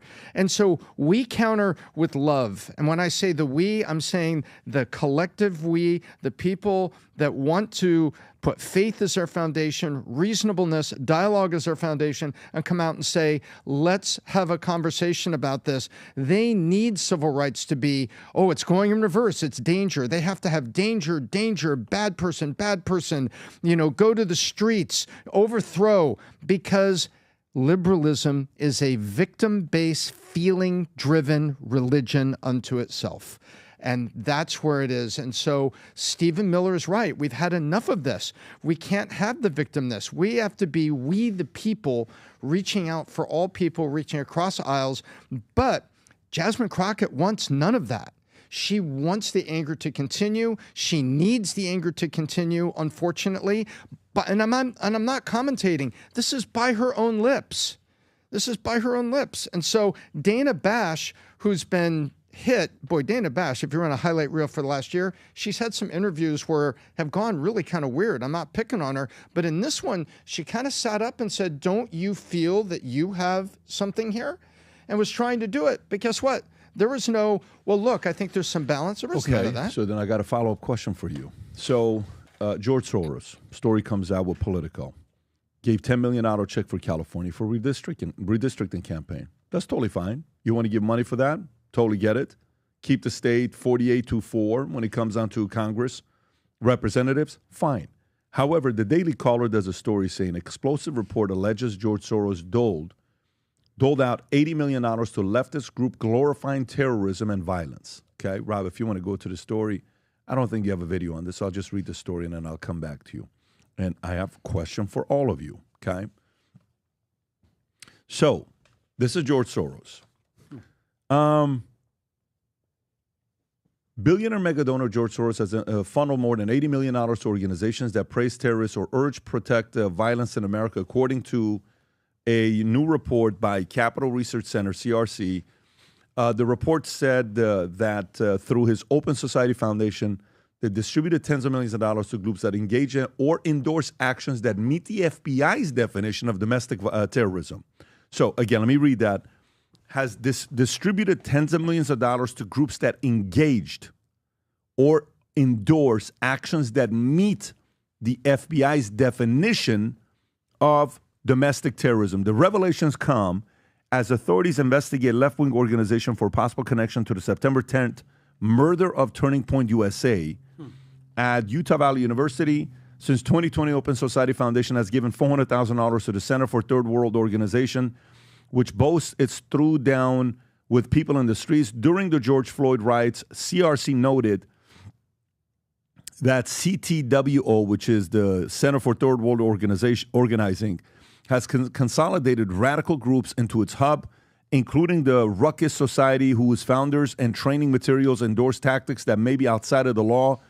CRC says the network also includes the Blackout Collective, which co-authored a pro-Hamas guide that glorifies October 7th attacks and references a Ruckus Society manual promoting tactics like property destruction and blockades. Okay, you're following it so far, what's being said.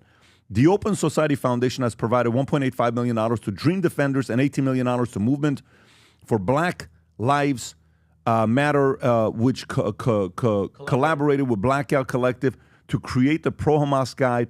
According to CRC's report, Soros Foundation has given $200,000 to dissenters, author, co-author of the alleged Pro-Hamas Guide. So, there's a question for you, Tom. Is this legal to be able to do so?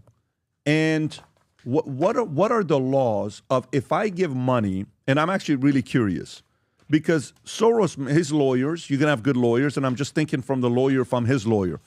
I just give money. I don't know what they're going to do with the money. Yeah. My job is to just give money. We're just giving them. We give away to hundreds of charities. They happen to do something like this. We, of course, don't support something like this, but they did it. Tom. So it is illegal to incent violence, number one. Illegal. Illegal. It's illegal to incent violence. Is it illegal to give money to a charity that does? Well, now you've got the slippery slope. Oh, well, our intense title of our charity doesn't mean that we're using money to buy guns. Well, I think everybody knows what's going on here with Soros. There is a reason he's not welcome in his own home country, and he's exactly what he's doing. So the legality or illegality of that, it says I think that there is just a thin hairline between what he's doing and legality, but they are so careful the way they do it, from what jurisdiction and how they do it. I believe that some of the stuff is not legal because they're inciting violence very specifically. And I don't think that can possibly be legal under the constitutional framework about within freedom of speech and not inciting violence. I don't see how it can be, but he's so careful, Pat. We've seen how they give it through the dark funds and through the back door and through the PACs that don't have to disclose where it comes from. And then you have he allegedly gave 400 here. We know what he's all about. And so I think he's guilty because we know what he's all about. He wants to go to globalism where the world is controlled by socialist elites. That is his defined destination. He's very clear about that. And so, therefore, how do you destabilize all these governments? You have to destabilize them. And what do you do? With an election? I don't think so. You have to do it with violence. Wait, I've got an idea. What if I give money to district attorneys that won't prosecute people for violence? Weird. Now I can give to violence and make sure that there's limited penalties. So I don't see how it can't be illegal. And I'd like to see somebody, with some hair on their chest, and I don't mean that, Middle Eastern. I'm not being misogynist. I mean, somebody needs to relax. Someone needs to muscle up and stand up. Anybody, though. It doesn't have to be Middle Eastern. Somebody that has the brass is what you're with saying. hair on their chest. Some women have hair on their chest these How days. about the guts and the courage, and the balls, male or the female, balls? to walk to the podium and say, hang on a second, we're going to investigate all these things, and this stuff may be illegal. And Mr. Soros, maybe not only can you not step foot in Hungary, maybe there's a day where you don't want to step foot in the United States because you don't want to get arrested. But the goal is globalism and social elite run by social elites, and destabilization is the tool. And so funding the people that cause this in the street. And you always wonder, like, the majority of the time, all the roads to me lead back to this guy. And guys, if you watched a movie, Rob, like a movie, and you're like, who's the bad guy? Rob, can you put that zoom in on the one on the left? Like, look at the face. That's the face. When people are like, okay, I would pick Klaus Schwab over him, but he's there. Klaus Schwab is bad, but he that sounds guy, worse. but that, like, every time you figure out who's paying, who was giving this guy money, who was doing this, and these are the people that want to destroy the country. But you know what I don't want? They keep hinting. Trump was hinting at it. Trump got the tweet about Pam Bondi, like, hey, Pam, I'm getting messages from people that are saying you're not going after all these people. And then he kind of is nice to her. We want accountability, and I keep hearing this guy's name. I keep hearing the destructive behavior, the giving the money. Let's call a spade a spade. We know what he's doing, and we know. But Adam, you want to talk about hating America? That's the guy. That's the guy. And guess what? His son seems to me that he's going to be carrying the torch when he's done. But that's the face. Yeah, all I'm trying to find out is, yeah. So you got the Crockett's. You got all these guys that are there, right? Okay. And then you got the guy from the top that's giving money. Mm-hmm. Like you heard the one lady that was giving a speech. She said, well, Charlie one day came to me and she said he wanted $50,000 to start. I'm like, you go raise half, I'll give you the other half. Within 2 days, he comes back saying, I raised a 25, he gets to 25. And then now millions. We've given him millions of dollars, right? So, yes, there is people that you're going to go and raise money with. And Stacey people who Sheridan, give money. Rebecca Dunn. Rebecca Dunn. Yeah. Oh, is that and what that people was? who give money, why do they give money? You give money to a charity either because you believe in the charity. Yep. You give money to a charity because you have certain things that you like to happen, or you give money to charity because you want to be involved in certain things that's going to happen. You're going to sit at this table. You're going to be at this thing. Like these are different kind of things that they're doing. I'm trying to find out if somebody is given this kind of money that's leading to protesting and rioting and destroying the streets, why don't we crack down on that, Tom?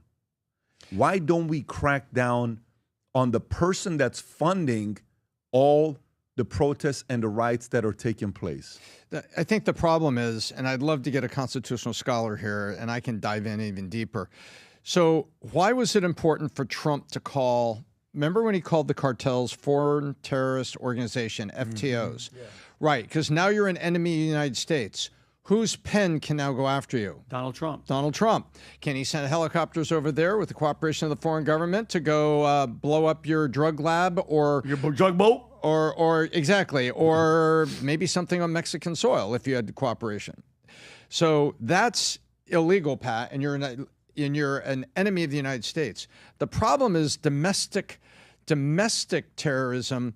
There is no that I'm aware of a legal way to say, well, you're a domestic terrorist other than words. There's not a law that says domestic terrorism, you can't fund it. And then they say, well, I'm funding freedom of speech. And if some of them get out of hand and light a fire in the middle of the street and burn a flag, that's freedom of expression. So, Pat, they kind of hide behind it. I think there's a difference between foreign terrorist organizations, which we did with the cartels, and domestic terrorist organization. And I think that there's a caution. Here's my speculation. If I'm president and I'm on the right and I call you a domestic terrorist organization, now I can take action against you. I'm only 6 seconds from the next election. Totally. And then him saying, all conservative churches are now domestic terrorist organizations. And I don't think we want to put that law at the hand of a partisan pen, because the pendulum will swing back and forth like it has on this freedom of speech things when the Democrats didn't go to boomerang safety training and are getting hit by the same boomerang they were throwing asking to cancel Trump. So I asked this question. Mm-hmm. What if you give money to a charity that commits violence? If you go a little bit lower, there is an article under U.S. law, 18 USC, and then it gives the whole details of what the number is. It's a crime to knowingly provide material support, money, training, and resources to a group that engages in terrorism or violence. Knowingly, so you were but right. It's knowingly. But so he could play dumb. So then you have to prove knowingly, right? Material support includes donations, equipment, or even services. If a donor knows the organization commits or plans violence, they can face prosecution. Unknowing support, if you give to a large foundation, another charity, and you have no knowledge of what they're going to be doing with it, you're not criminally held liable. So this is the part where a good lawyer will defend you and say, no, I didn't know that this was taking place. Because it's going to continue happening. Mm-hmm. Let me tell you. It's going to continue happening. The fact that nothing happened this Sunday, I am so surprised. Mm-hmm. Whether you want to give credit, cops were everywhere. Secret Service everywhere. Military everywhere. Everywhere you went, you saw guys with the black glasses everywhere. You look left and right. A lot of everywhere, that right? earpieces. Adam, thoughts on this before we move George on? Soros and his whole organization needs to be looked into and hopefully held accountable, dismantled at the most. Because, and we can play this clip. Charlie Kirk talks about the difference between liberals and leftists, right? There's liberals, there's progressives, there's leftists, there's the far left, there's the radical left, then there's communists, and there's Marxists. I'll ask you where you think George Soros falls and who he contributes to. Just like there's conservatives, just there's like the Republicans, and then there's white nationalists and KKK and the far right. we got to be careful with painting with broad strokes. But if we're going to label the KKK domestic terrorist and neo-Nazis domestic terrorists, what's the left version of that? Antifa? Yep. Whatever Soros has contributed to. So let's not play this game of like, oh, I didn't know what I was. You know exactly what you're doing. They all show up with the exact same sign, with the exact same protest, with the Free Palestine, with the BLM, and they want to see America burn, and they want to take down the West. And we can't just sit here and capitulate and be like, freedom of speech, bro. He needs to be held accountable. Yeah. Okay. Well, I mean, to me, I'm just trying to see if it's allowed and you keep doing it, guess what? This is not going to stop. Yep. But if they investigate and they see that there is intent and you know what's happening, then there's a different conversation. Tom, let's talk about the H-1B visa. Okay. Were you going to say something? Well, I just quickly ChatGPT'd this. On an FTO's foreign terrorist organization, there is no domestic counterpart for a foreign terrorist organization. So it's not illegal to provide material support unless you know that violence is going to take place. And there's no legal mechanism at any level, state, congressional, or executive president, to define domestic terrorist organization. Weird. Applying a label would require a change in federal law related to First Amendment privileges. Oh, wow. See, so there it is. That's what I think. And by the way, if you change that, guess what? Every president, based on what sign they're on, could start defining his enemies. For sure, enemies. Okay, so Trump imposes a $100,000 fee on H-1B visa applications. And a lot of people are not happy, okay? Some people in Mumbai, some people in Bombay. Oh, the people that video did with the video? Those guys in the airplane video? Can I? Raj and all his homies? I didn't want to upset your friends. I'm just reading a story, guys. I'm just, you guys don't are upset jumping Tom to conclusion. today. So President Donald Trump is expected to sign an executive action on Friday that would impose a $100,000 application fee for H-1B visas. I've gotten so many connects because of this, of people that are upset with this. An effort to curb overuse of the program, a White House official told CNN the executive action plan claimed that abuse of H-1B visa pathway has displaced U.S. workers and will restrict entry under the program unless accompanied by payment. The official said the move marks the latest in a series of efforts from the administration to crack down on immigration and could significantly impact industries that could heavily depend on H-1B workers. The H-1B visa is a work visa that's valid for 3 years and can be renewed for another 3 years. Here's President Trump talking about it. Go ahead. President, it seems like there's two categories of visa programs. The H-1B, a lot of people believe take American jobs, and then the gold card and programs like EB-5 that add value and jobs to America. Is that sort of how you look at the visa program? Well, ideally, look, if somebody's got the people, they're not going to want to spend $100,000 as an example in your second category. So it's not taking jobs. And we need certain jobs. We need certain skill jobs that we don't have. But they won't be taking jobs because, ideally the people aren't going to want to, they're not going to have. Investing in America. Right, that's right. So that's what I'm asking. They're really investing in America. You have two categories. One, the Secretary left the gold card and EB-5 that create jobs, add investment, and there's other ones that seem to take, whether it's a J1 and O or an H-1B that take U.S. jobs. Yeah, it's pretty correct. I would say that's a correct assessment. But the main thing is we're going to have great people coming in, and they're going to be paying. I mean, it's wonderful to say, oh, gee, we took in 25 million people that, look, many criminals, jails were open from Venezuela, from many other countries, and they were let out of jail and poured into our country, our poor country, how it suffered with this. You can pause it right there. Tom, thoughts? Okay, so first let's break down what happened, and then let's find out why people are upset. Sure. And then Vinny dug up something by a group called 4chan that they did in the middle of it. So let's get to that. Yes. I want you to. That's a very good catch. Yeah. So first of all, what's happening? Inside the bill, the minimum wage that's payable is moving from one point to another, from $60,000 to $150,000. Well, what does that mean? Means that, hey, I'd like to get some engineers. I found some guys that went out of ITT, a fantastic, university in India. They'd like to come over here. I'm going to pay them $70,000. I should be paying him $140,000, $150,000, $160,000. Why am I paying him $70,000? Because I'm saying, I'll give you the job if you'll work for $70,000. Now I got the engineer coming over here on an H-1B. Well, guess who I didn't pay? I didn't pay Americans over here. And I mean, maybe Indian Americans are over here on educational visas that are going to convert that into a work visa of some type, not necessarily an H-1B.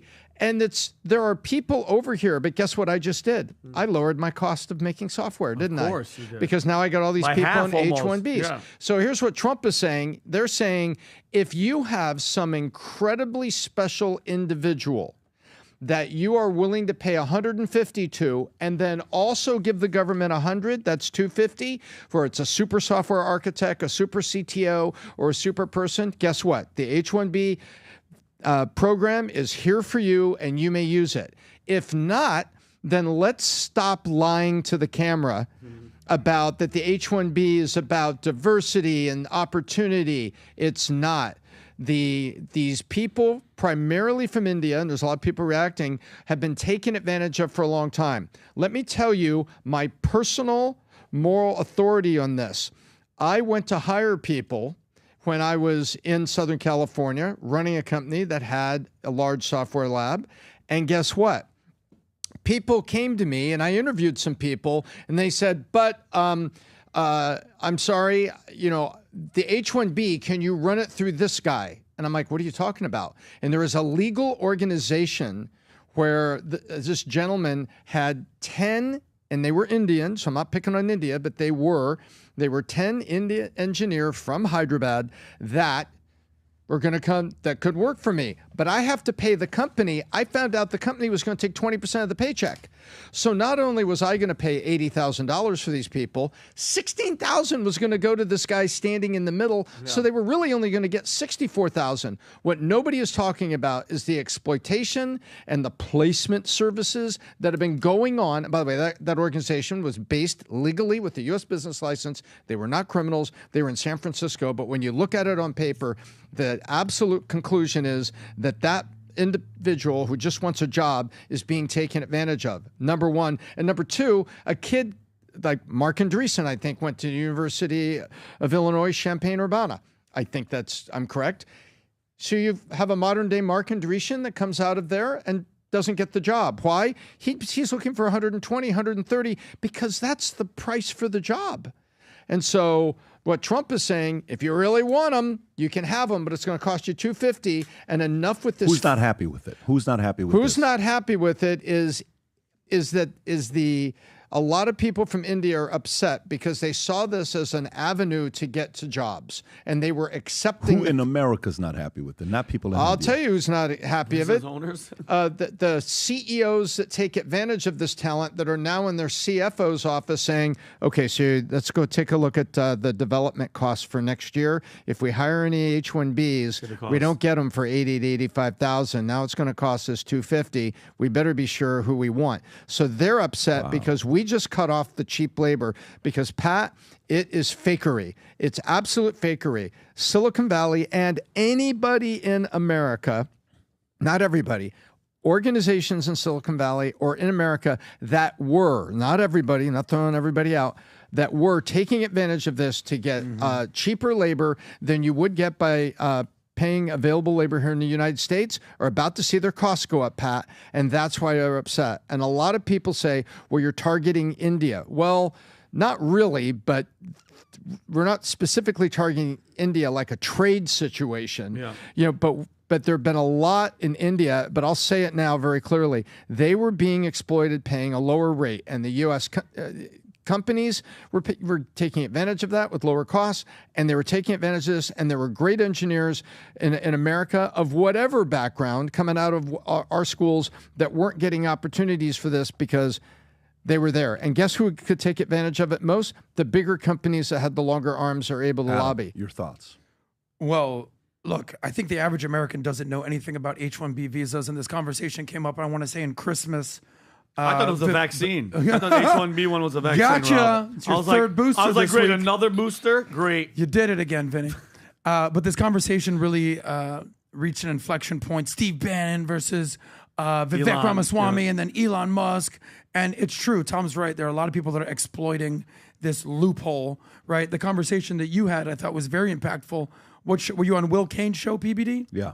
I want to get your perspective on that. But there's legal immigration. There's illegal immigration. We're talking about legal immigration, but we want the best and brightest from all around the world. We want people who are contributing to America, but we don't want these people replacing Americans that can also do the job. And then there's that $50, $60, $80, $100,000, in the middle that goes to the headhunters or the exploiters, the company. So I think at the end of the day, if we're going to have these people, they need to have a couple different qualifications other than the hard skills.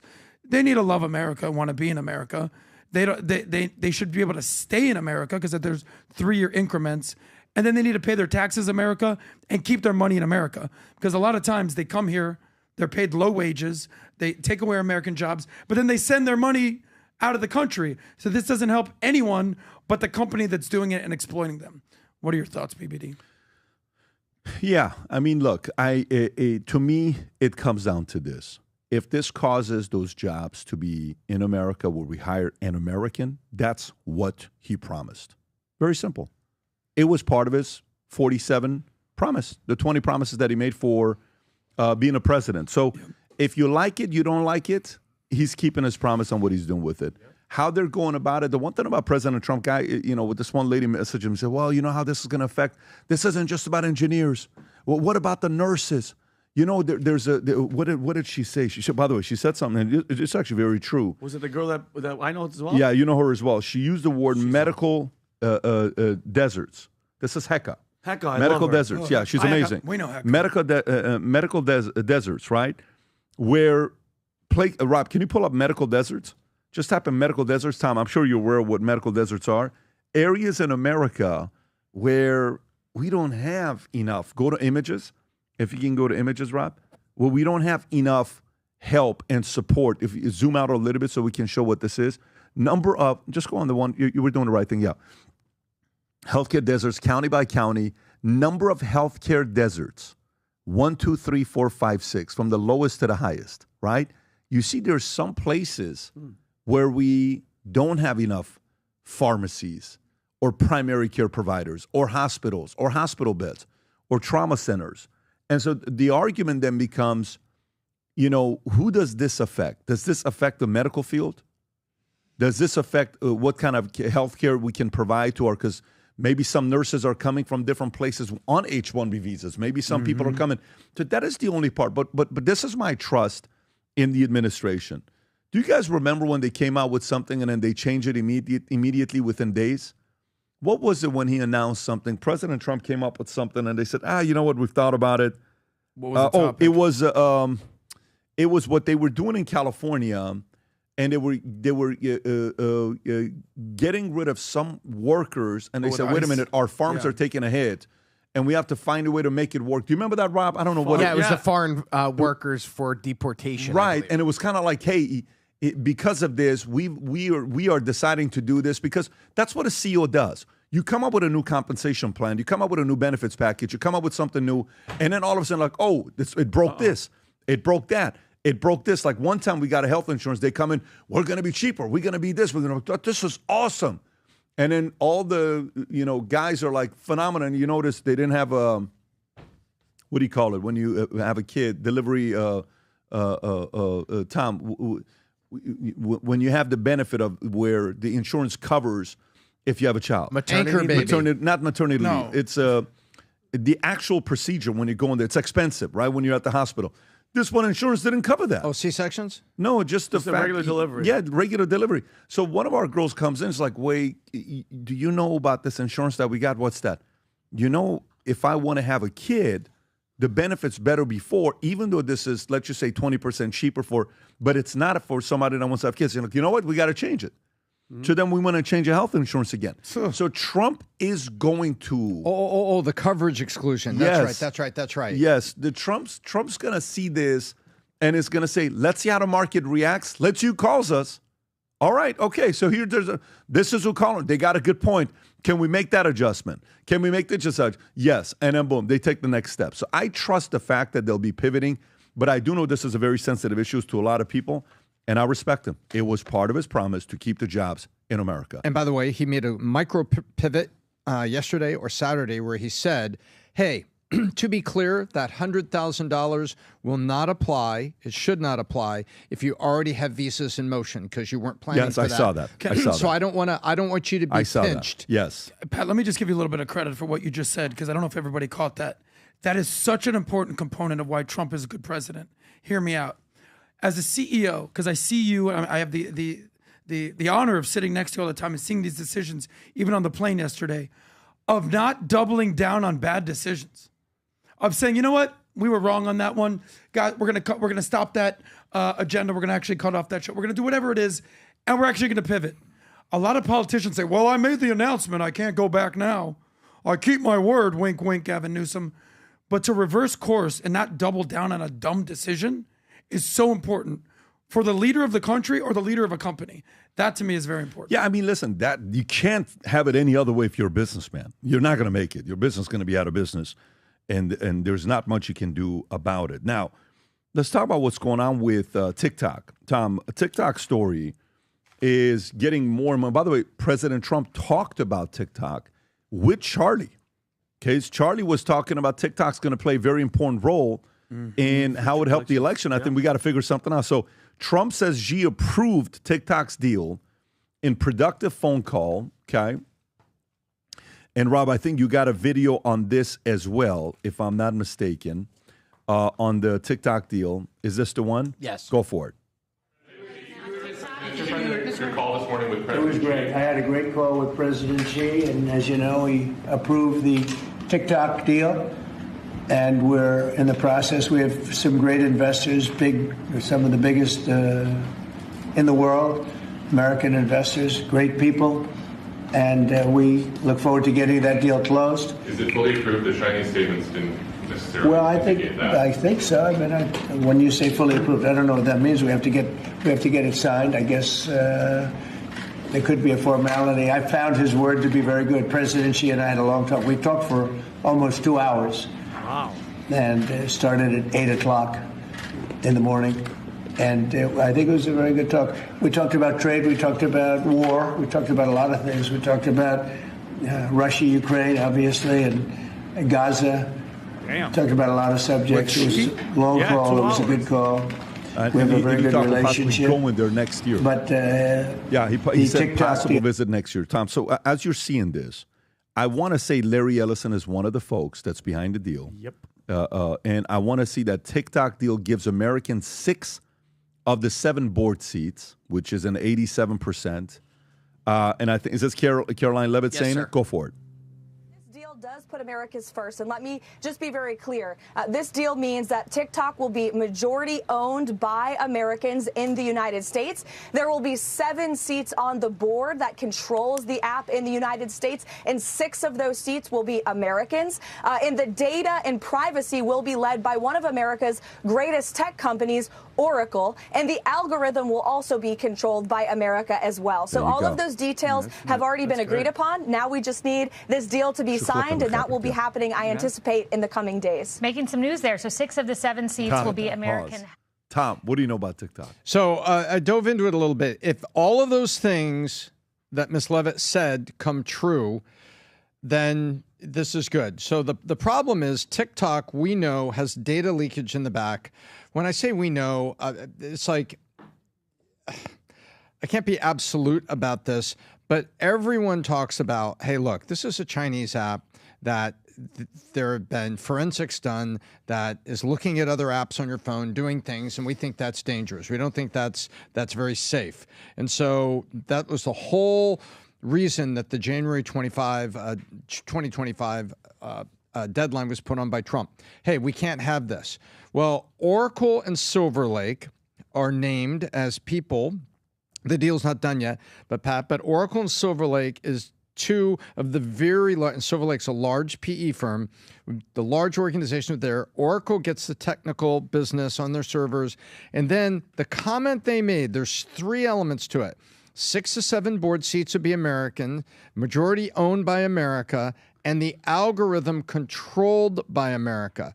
That's the crazy part of this, is ByteDance algorithm to know whether it is promoting certain content to our young people or taking data and redirecting it elsewhere. Those things have to happen. And apparently the responsibility is going to be with the board and Oracle. If that truly happens, then TikTok, at the president's promise, has been converted to an app that is safer in terms of the foreign intervention, and then draw your own conclusions because, X is here in the U.S. and their algorithms sometimes are a little odd.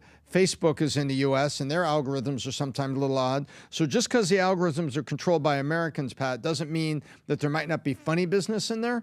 But this is good, and this is part of a campaign promise, and this is the result of 9 months of negotiations back and forth that goes back to that deadline that was January 2025. Do you trust it?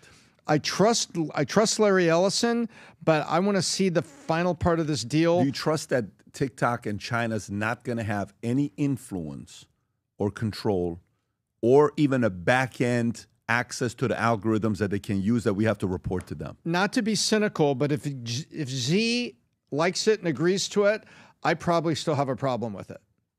I want Z to be very, wait a minute, this wasn't the deal. When you said in January you would do this, if he's reacting like that, then I'm going to say, okay, hang on, stay with that. I want that version of the contract. Yeah. But if China's happy in any way, it does give me concerns. Got it. Adam. Shut down TikTok, straight up. I don't take hardline positions on much stuff. I tend to be pragmatic, moderate. For right now, I don't see the benefit of keeping TikTok in this country whatsoever. I know they're talking about, they've been doing extensions, and Larry Ellison, who I have immense respect for, and board seats and the algorithm, the data. Where's the data going? In my opinion, TikTok is a national security concern. It is a propaganda mouthpiece of the CCP. And what do we get for it? Free speech? Yeah. I've been permanently banned from TikTok because I posted a video of me interviewing Nick Fuentes and not being like, yeah, Nick, I hate everybody you do. I say, I'm pushing Nick Fuentes. So they're going to ban me from interviewing a conversation I had. We talk about, hey, how do you not get shadow banned on YouTube or whatever?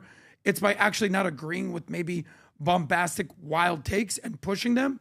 Not on TikTok. They will just ban you for nothing. So social media, China, forgive me. I do not see daylight there. Well, listen, show me Rob, one American app that is legal in China. Listen, I'll wait. Rob, I like the poll you just ran. Rob ran a poll. What percentage of you support the ban of Adam on TikTok? 99%. 99 said they side with Xi and China. Yeah. Well, that's typical American these days. Siding with Xi and China and Putin and all our enemies. No, but let me, not a real American. But I will tell you, I wasn't aware I agreed with Xi on anything. When we had You're so funny, Tom.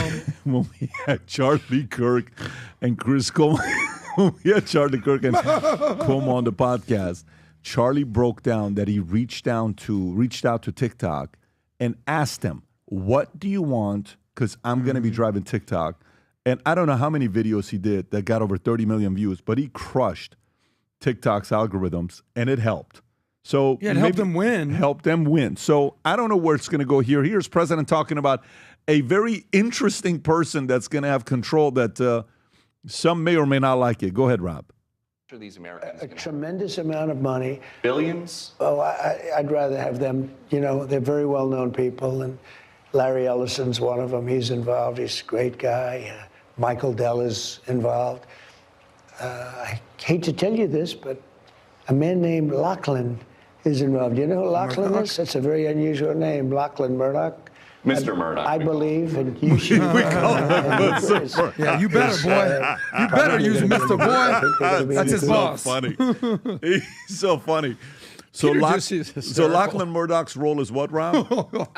They're saying he may be a board member as well as Michael Dell from Dell Computers. All right. I like. Let's see what happens. What do you think we should do with TikTok? I remember you did a whole experiment on TikTok. Listen. Break it down. Owned by them?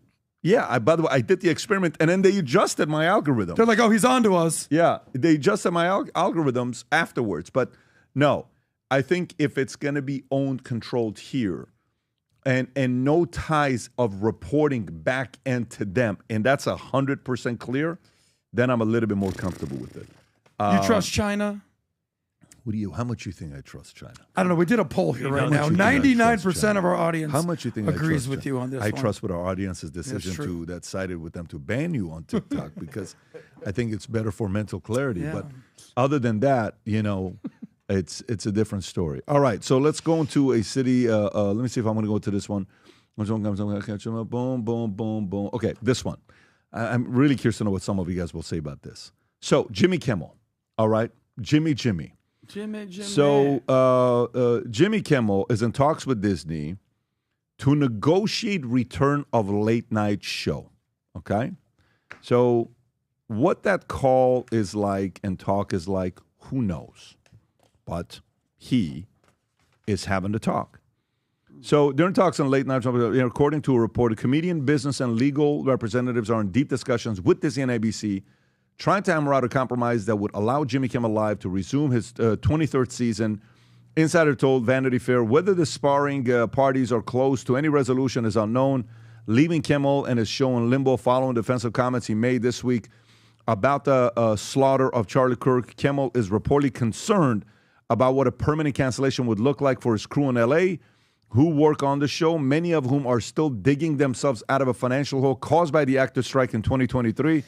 Neither Kimmel's team nor Disney immediately responded to the post. So that's that part. Now, aside from that, you get a message from the former CEO of Disney, Michael Eisner. Michael Eisner blasts current leadership, which a guy named Bob Iger is there, over how they handle Jimmy Kimmel's controversy. Now, you got to know there's a little bit of back and forth with Michael Eisner and Bob Iger because Michael Eisner sometimes felt like Bob Iger came and took over his job. And if you know the story, Bob has been at ABC. He started off at ABC, worked all the way up from 40-plus years ago. Bob's been at Disney. Rob, can you find out how long has Bob Iger been at Disney and ABC? How many years? It'll kind of tell you. So you need to know that. Decades. What I'm saying is I think it's 40 years is what it's been. 35-plus years is how long he's been there. Yeah, I was wrong. 41 years he's been there, okay? So there you go. So, okay. So Michael Eisner blasted the company's current leadership, Jimmy Kimmel and dividend suspension. Eisner lashed out at FCC's chairman, Brandon Carr, for using out-of-control intimidation to bully ABC into suspending the comedian late night show. He also appeared to take a jab at his successor, Bob Iger, and question why leaders were not fighting against the supposed government pressure. Eisner asked on X, where was all the leadership gone? Where has all the leadership gone? If not for university presidents, where's that at, Robert? If not for university presidents, law firms, managing partners, corporate chief executives standing up against bullies, who then will step up for the First Amendment? The suspending indefinitely of Jimmy Kimmel immediately after the chairman of FCC aggressively yet hollow threatening of the Disney company is yet another example of out-of-control intimidation. Maybe the Constitution should have said, Congress shall make no laws abiding the freedom of speech or of the press, except in one political or financial self-interest. By the way, for the record, this ex-CEO finds Jimmy Kimmel very talented and very funny. Okay. Well, this ex-CEO would be completely wrong, respectfully, Michael Anybody Eisner. that says very talented and funny is absolutely... all that message goes out the window when you say that at the end. But go ahead. So in this thing, Michael Eisner is eloquently finding a way to call out both Iger and call out Trump at the same time. So he got two things done and was able to give credit to Jimmy to make sure, oh my God, Jimmy's going to be like, well, Michael Eisner's on my side. So he's not really helping. Nothing about this comment, believe it or not, helps. Tom, your thoughts? So, first of all, here you have Eisner, who is a legend of corporate leadership, tremendous CEO that had to make the hard calls, wasn't always liked by everybody in his organization. But when you look at the expansion of Disney and you look at the deals he made and you look at the share price, Michael Eisner gets a very, very good report card. Now, he comes out of remember, he's a leader. He speaks like this. So, Pat, I wonder if there's part of him that just can't help himself saying, watching his old company and everything go through this, he's like, I can't do this. I'm going to speak up, right? It's like. But Tom, do you see this as leadership? You take this as leadership? What is he speaking up against? He's speaking, the way I interpret it, again, English is my fifth language, but the way I interpret this is, if I was there, I would have called Brandon Carr of the FCC, I think that's his name, and I would have made sure you can never make a threat like that to Disney. I would have kept Jimmy Kimmel, and Bob Iger sucks. That's how I interpret this tweet. Yeah, Am I wrong? I'm not saying he's right. I'm saying that his legacy I outlined, and then I don't think he can help himself, and he goes and says this, and he's jumping into the middle of it. There are 5 things that I think are true. Number 1, it wasn't a freedom of speech issue, and the fact that these people can go talk to the media after it's all done and criticize the president proves they still have freedom of speech. Exactly. They're not in a jail cell with stitches on their foreheads. Okay. Second, it was an employee behavior issue. And there were things going on there, and Jimmy Kimmel got out of line, and Jimmy Kimmel didn't listen to the boss, and he got himself suspended, and advertisers and things. So it was a company decision, not a freedom of speech. But they have to make it a freedom of speech issue, make it about Trump. Number 3, that is true, hypocrisy. He says, you look back, the same language that was in the public square, they were applauding that same language to get rid of Trump. When Rosie O'Donnell got canceled, AOC went and did a very tender, statement when Tucker was off the air. So the hypocrisy the other way just shows that apparently when HR sent the email about boomerang safety training, they didn't go. Yeah. And now here the boomerang has come back, bonk, and here you have it. Number 4 thing is, I think Eisner can't, with his legacy and everything, Pat, you can't parachute back in like this. I don't think it's helpful. I respect him. I respect his history and everything, but parachuting back in, there was something remember that Bush said that other people didn't. Bush said, I'm not here to criticize my predecessor. And when he left the White House, he said, look, I'm not going to jump into certain debates here. I may comment on things, but I'm just going to leave it alone. Whereas Obama chose to blame, as did Biden. And so I think right here, I don't know that if I was Michael with my legacy and everything, I would have jumped in like that, said if I had been there, these things would have happened. You don't know that. You don't know what everything was in front of them. You don't know about, I'm sure he's getting leaks on it. But I don't think with his background, I mean, a Hall of Fame baseball player shouldn't jump in and criticize the modern players. You should say, I don't know about that. That seems odd to me, but directly jumping in and saying, if I had been there, I would have got the hit in the bottom of the ninth. We would have won the World Series. Adam. Well, I have a special place in my heart for Disney because I've told the story that this was the first stock I ever owned. My grandma bought me 10 shares when I was a kid, and look at me now. But I would argue that Bob Iger, not Michael Eisner, Bob Iger is the best CEO Disney's ever had. So, Tom over there always talks about words, talk, numbers, scream. Go to the max for Disney if you can pull up their stock price. So follow the numbers here. Scroll down, Rob, so you see the years at the bottom. Michael Eisner was the CEO, I believe, from the early 80s to 2005. So look at the growth. It's up, but it's not massive. Bob Iger takes over in, I believe, 2005, and boom, it goes off. And it reaches its apex right as COVID basically hit. And then he stepped down in 2022, I believe. And then they believe in, what was the CEO they brought in? It was another Bob Chapek, I believe. Yeah. And for an hour and a half. For like 2 or 3 years, and go woke, go broke. And I'm not pinning this on him. They're like, nah, bruh, you gots to go. And then they brought back in Iger. So a lot of what happened with Disney, a lot of the productions they had in place were placed blame on Bob Iger. But if you look at the stock price now, it's actually trending upward again since it basically reached its lows during COVID. So what's the point here? Bob Iger has been the best leader there. I think Disney trusts his judgment. As far as Jimmy Kimmel goes, guys, come on. Nobody finds Jimmy Kimmel funny.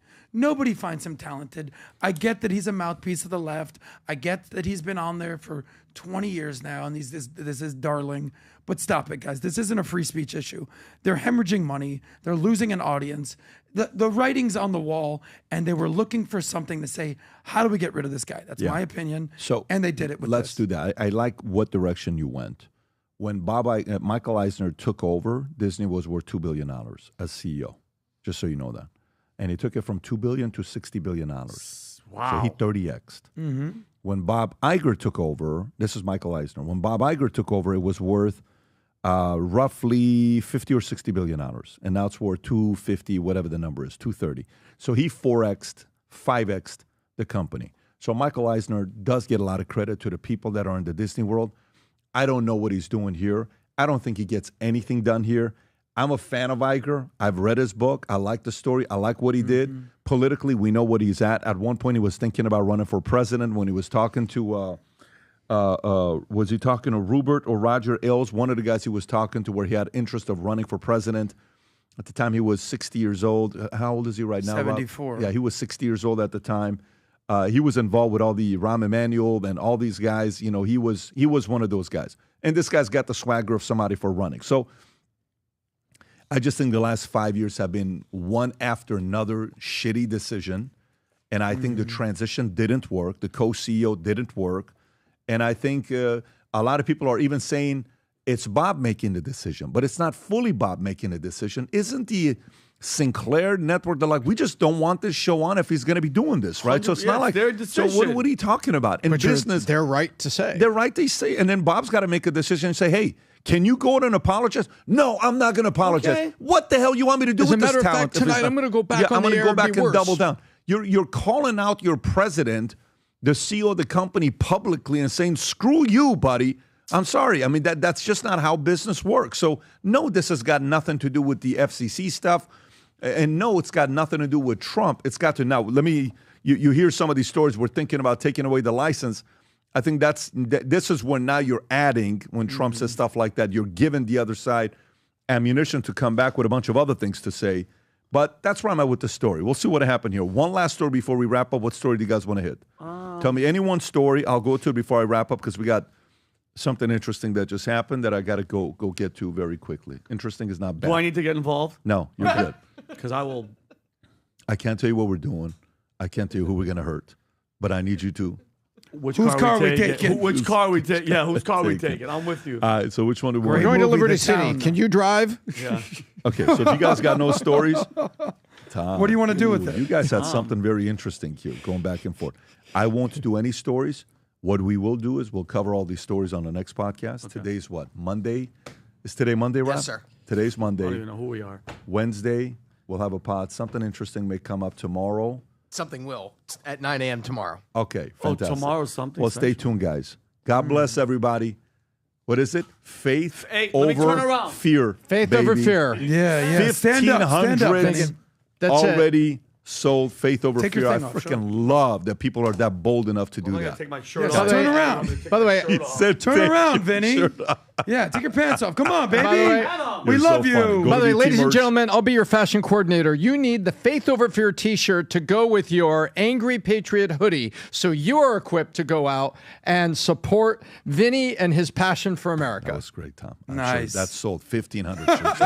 Guys, take care. God bless. Bye-bye.